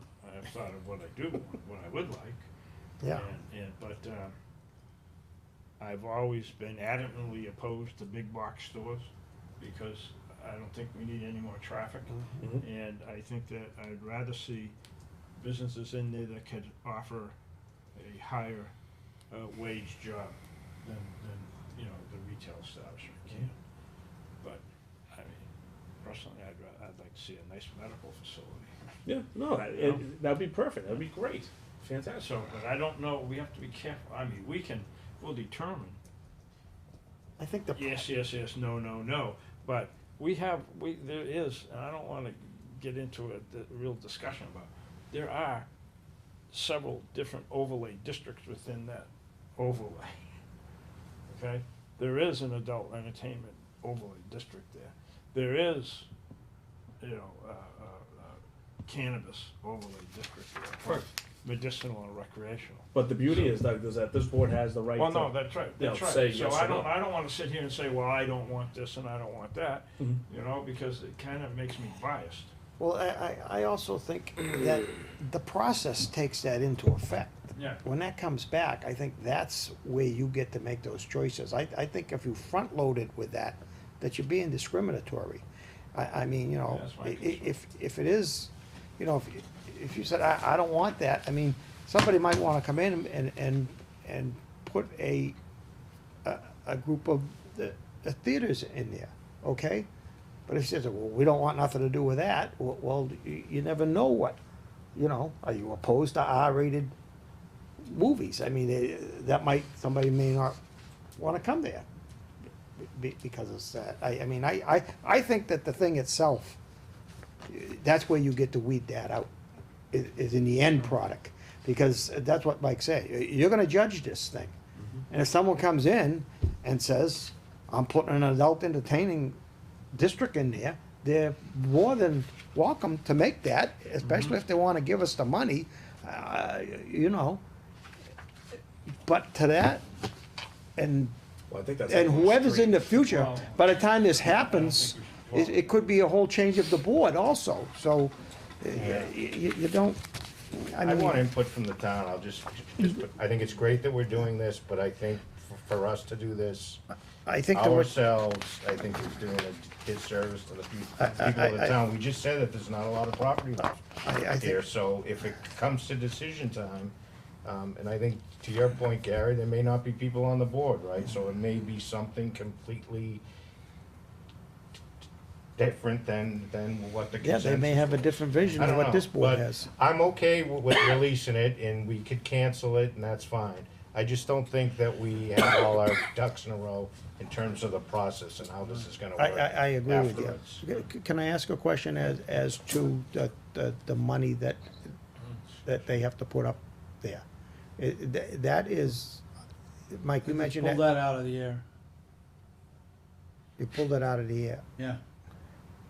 But people do that. Oh, yeah. But what happens The to, amount- what happens to what they give us? If we don't accept it, they get it back, correct? Yes. But now, do we accept it? What do we do with that? Do we use that for legal, or is that like a down payment?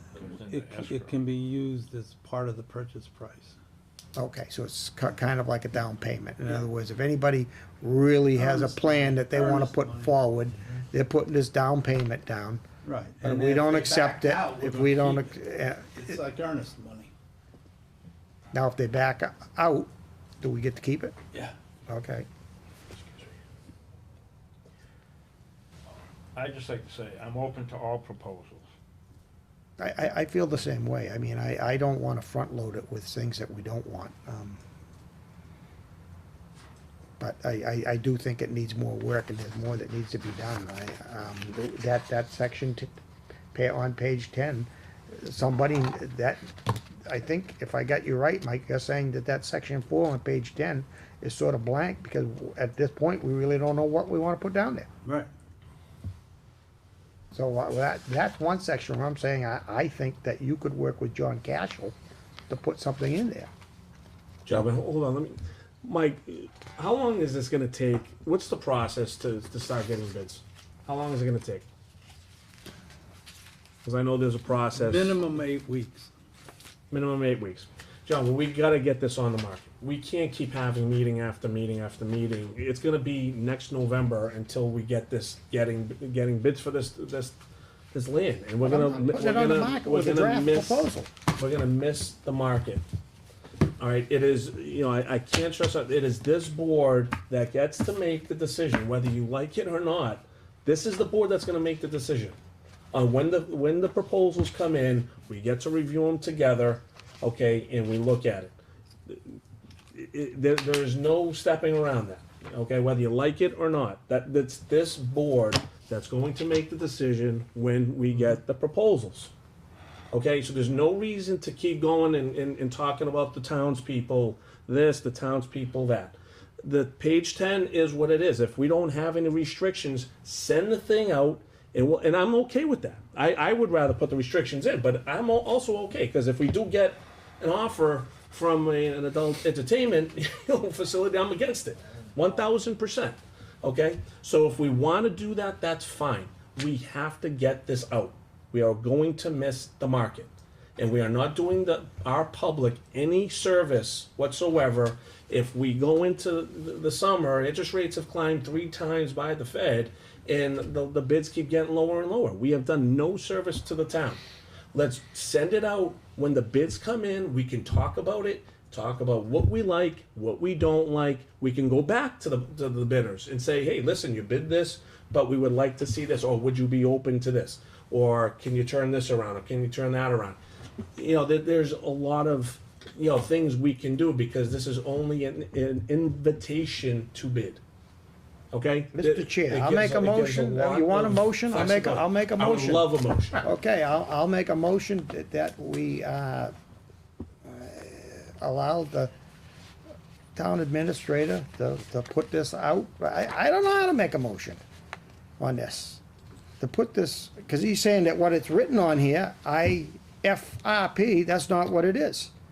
So, I mean, I'm just making a motion, Mr. Chair, for you, but I'm voting no. Okay, Because sure. there's no way I'm approving anything to send it out that's a draft. But I'll make a motion that, to put this out as proposed in front of us. I So- second. Okay, motion is second.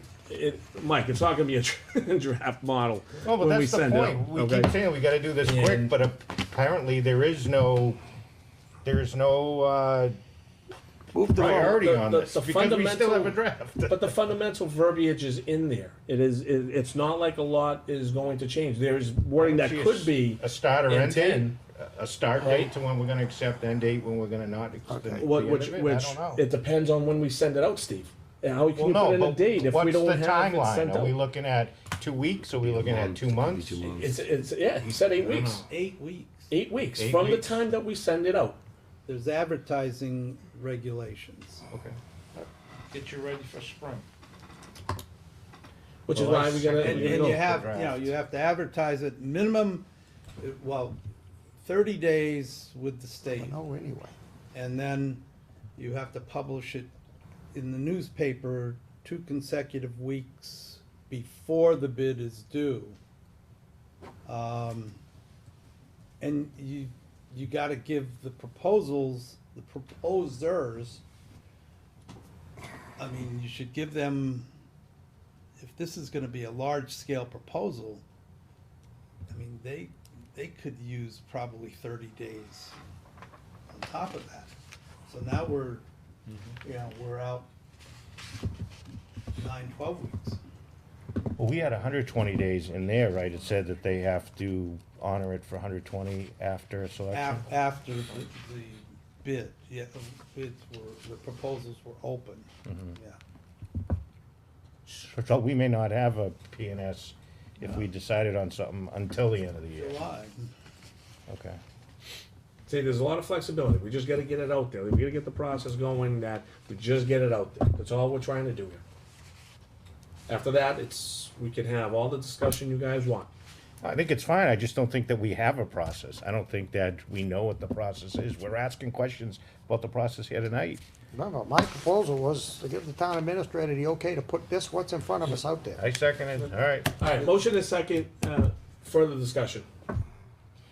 The process is outlined by the state. It's a 30B I've got- disposition. I don't know, we're talking about a consultant or a committee to review this. It's in the RFP, it said we can do that. I've got one That's question. what other towns do, they Hold on, just yeah, don't handle hold it on their own. Hold on, Douglas first.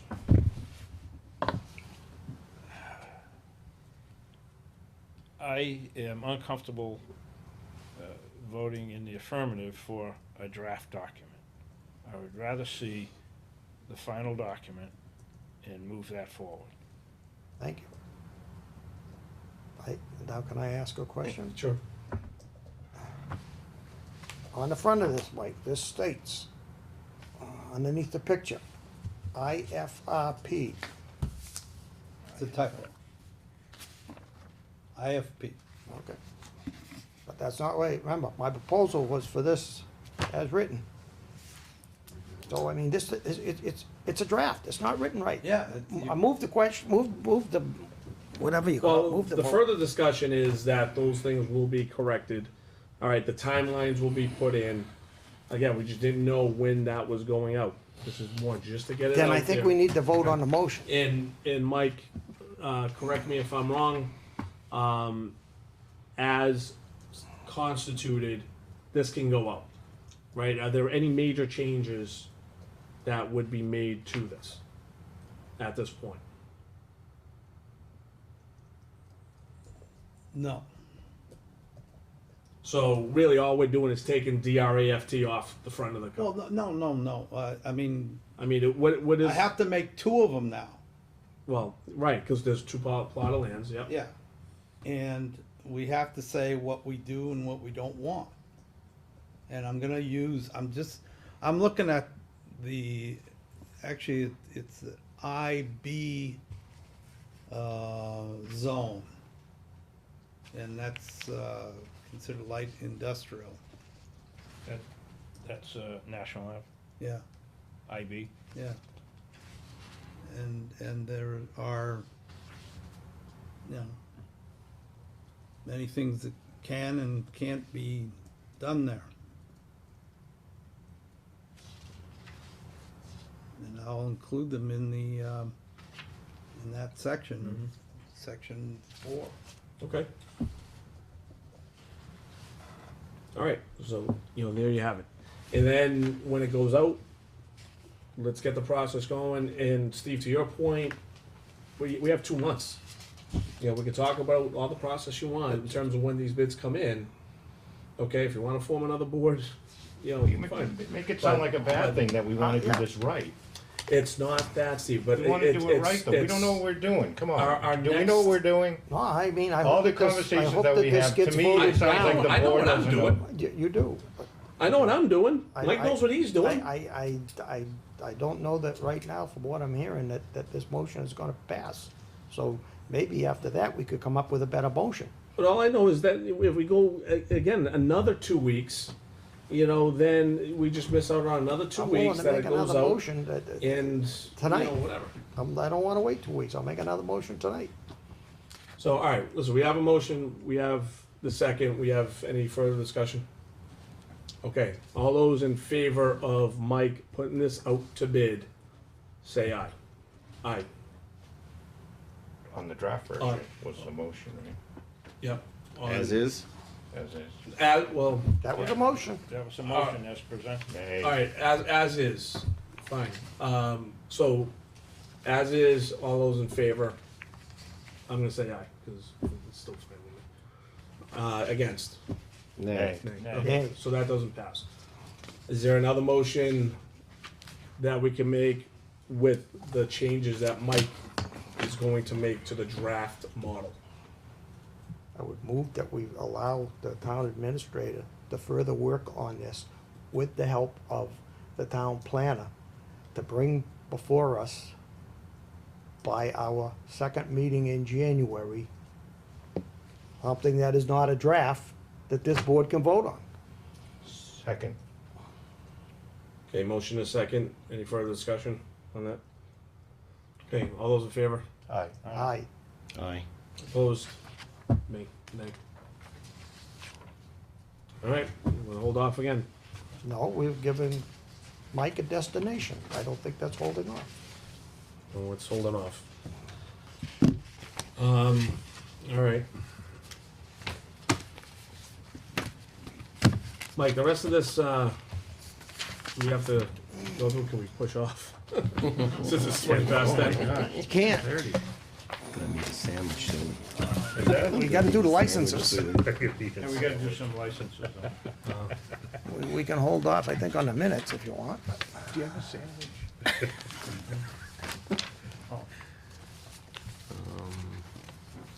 You were supposed to wrap this up before 10.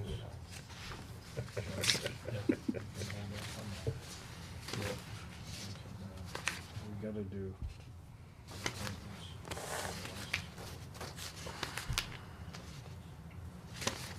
Yeah.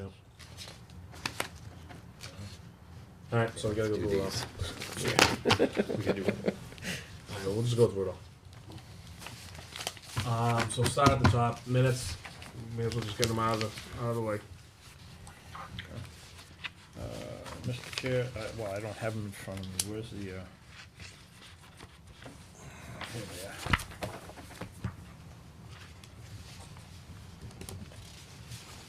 Mr. Chair, I move that we accept the minutes as presented from the Board of Selectmen meeting, November 26, 2018. Second. Okay, motion is second, any further discussion? I just have some corrections. So Janet, down by board business, the last two, the last two sentences. Nope, I'm sorry.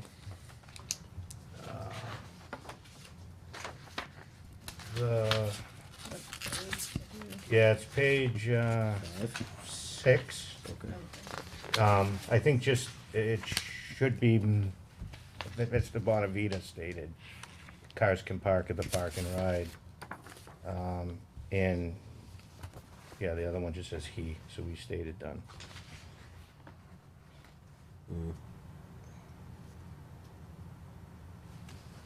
So it's at the top of the page, it said, Mr. Sadler stated, cars can park at the park and ride. He stated that Diana at Building Supply offered his lot as well. Mr. Bonavita It should just be stated. Mr. Bonavita. Yep.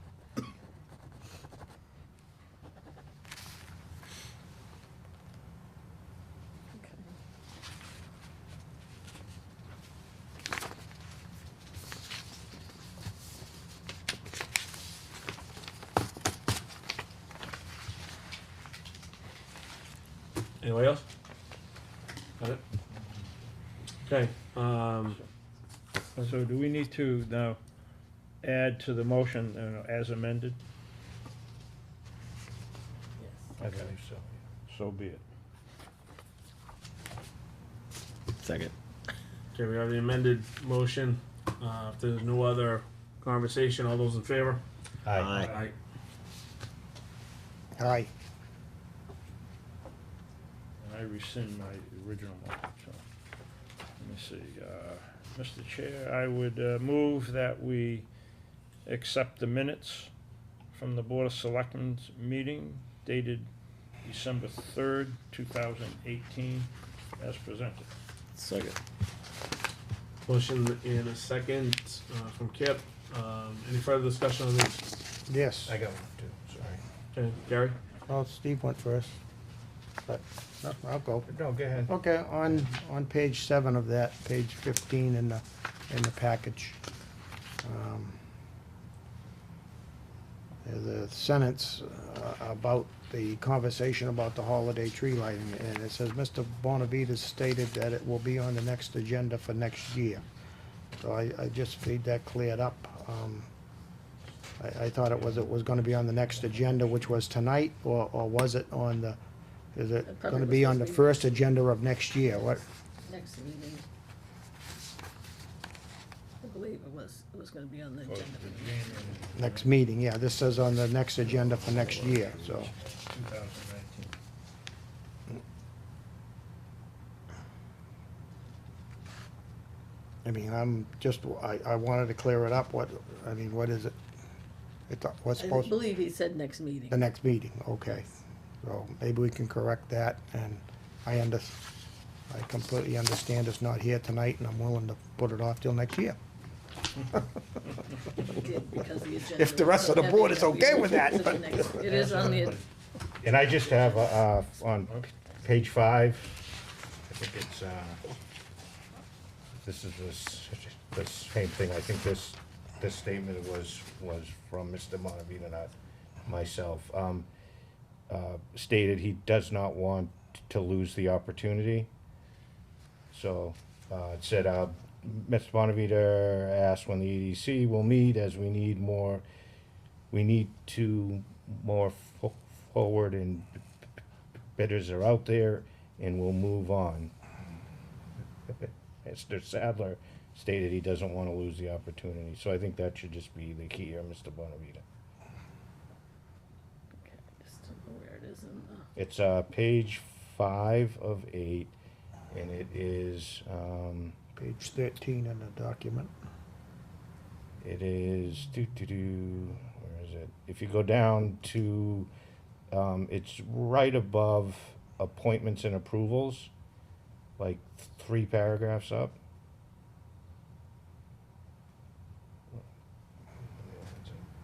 Do you see? It's actually 1, 2, or it actually. Okay, yep, I found You it. see that? Okay. Yep, And that's You got all it? I got. yep. Okay. That's it.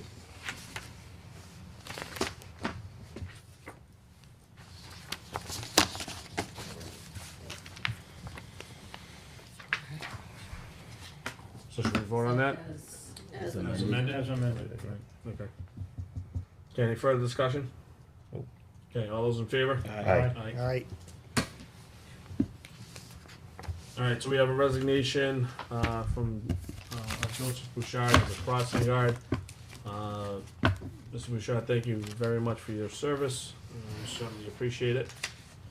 Notice of resignation of Joseph Butera as a reserve officer. Let's see here. This one up. So this was a voluntary resignation. I have a I mean, basically it was due to question, personal reasons. question for the town administrator on things that are in the packet on that, though. Sure, go ahead. I mean, first, let me thank you, but especially the crossing guard. I mean, I think you've probably been there for a while doing that. But Mike, you've included in here for us some stuff about the workforce, and I mean, I've never seen this in there with someone's resignation. That, you know, Unemployment, right? Workman's comp, I mean, yeah. unemployment, yeah. I mean, is it just something by law we have to do, but they're Yes. actually, but they're not eligible for, I mean, they've resigned, I would think they're not eligible for. Well, sometimes they are, sometimes they aren't.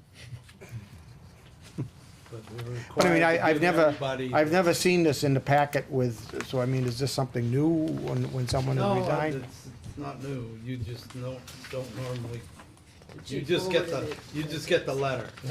Yeah, okay, But all employees are required to get this information. okay. Okay, any further comments on that? Okay, so again, we thank Joseph Butera for his time and his efforts into the town. So going down, may as well just get it over. Mike, you're gonna set up the selectman donation account? Yeah, once the board, I need a motion to create it and a motion to accept the donation. What was the purpose Okay, for? this was the money that I donated, you know, from funds that I collected, regarding the event. Okay. Okay. So I would, Mr. Chair, I'd move that the Board of Selectmen authorize the town administrator to open a selectmen donation account and accept the donation that was mentioned. Second. Okay, motion is second, discussion. is this a revolving type account? I mean, No, it's not a It- revolving fund, it's just a, when people make donations in the name of the Board of Selectmen for the town, so the board has discretion to spend this money, as opposed to, putting it in the general fund. okay, I'm just gonna, I thought that this would probably something to do with some of what I've been hearing about the cannabis contracts that we need. Nothing to do about That we that. need something to, No, we can't do that anymore. so I mean, there's no, I mean. Okay. Cannabis contracts are going to the general fund. No,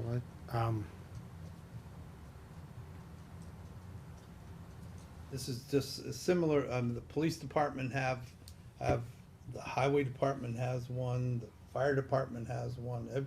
Almost every department has a donation account. So is it, question? Yes. Can it be earmarked for certain uses? It can be, There's a donation account, but can that donation be earmarked for, let's say, tree lighting?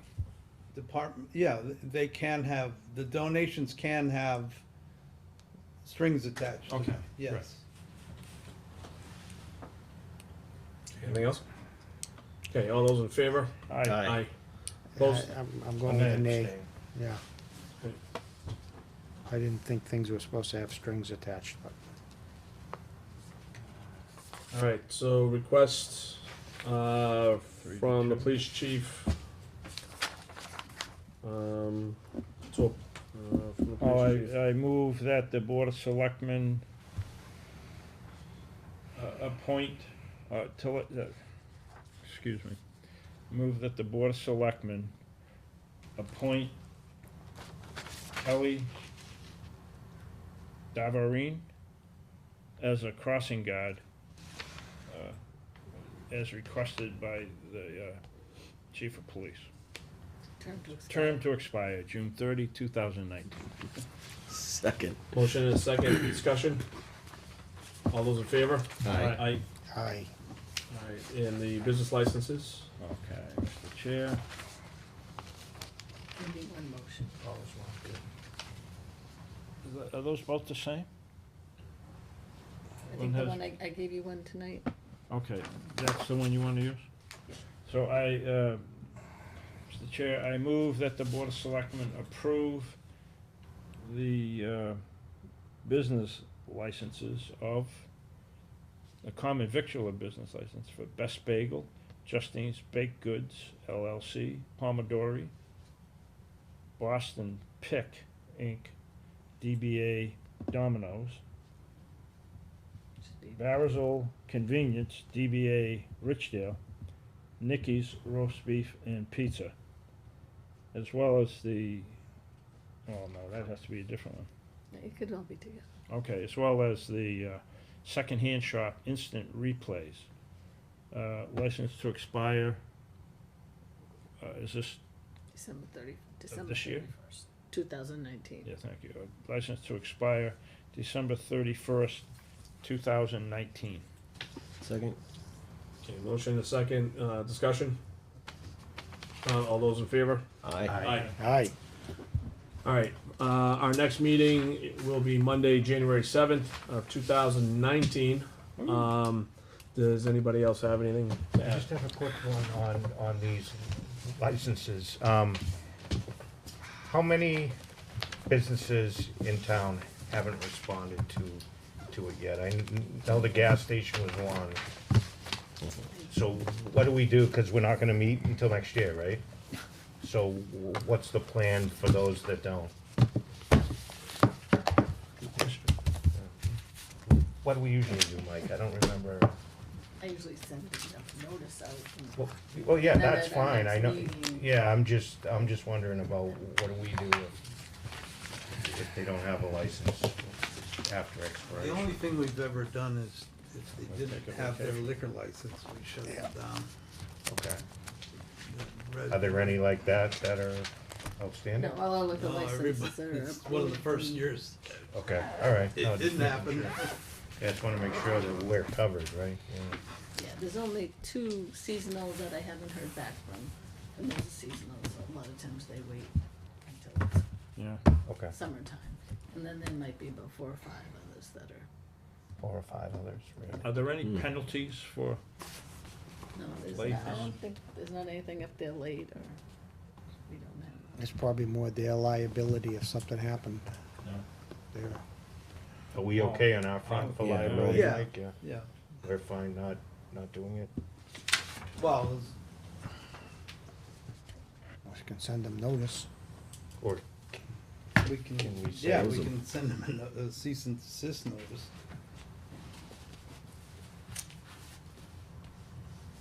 Probably what we should do. I'm just thinking liability for the town, so that's my mind. If anything were to happen at the beginning of the year and we didn't approve their license, what is the impact to the town? What are the, who are the,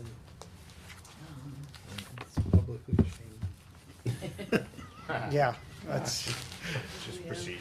Honeydew Donuts, Village, the gas station across the street, Sparrow's still there, used car license.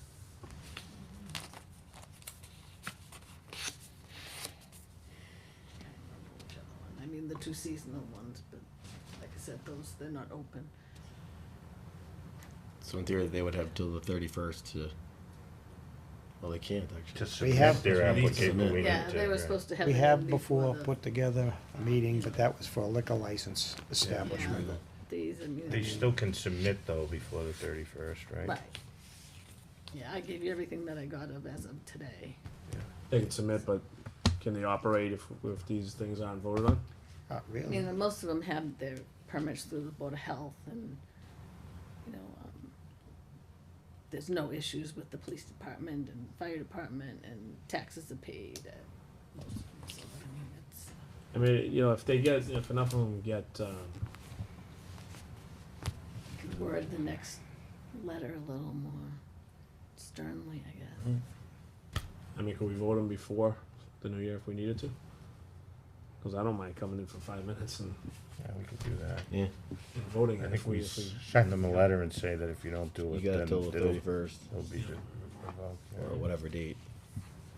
take Okay, I mean, a long holiday vacation? If you send Yeah, them, we just can't do a Christmas Eve. We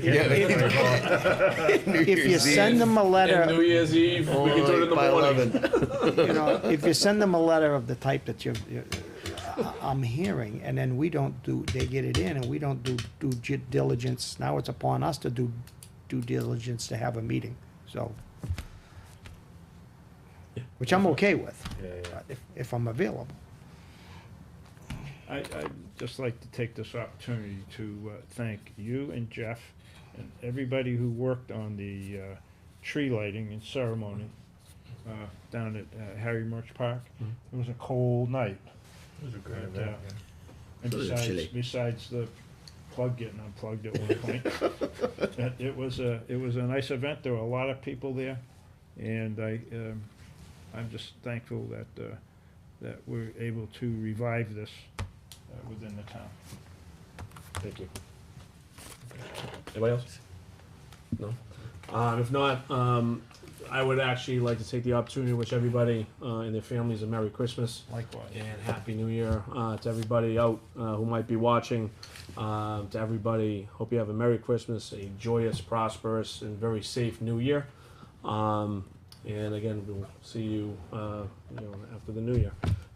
Do I have a motion to adjourn? So moved. Second.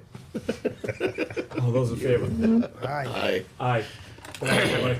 What about if I abstain? I'll let you do that for now.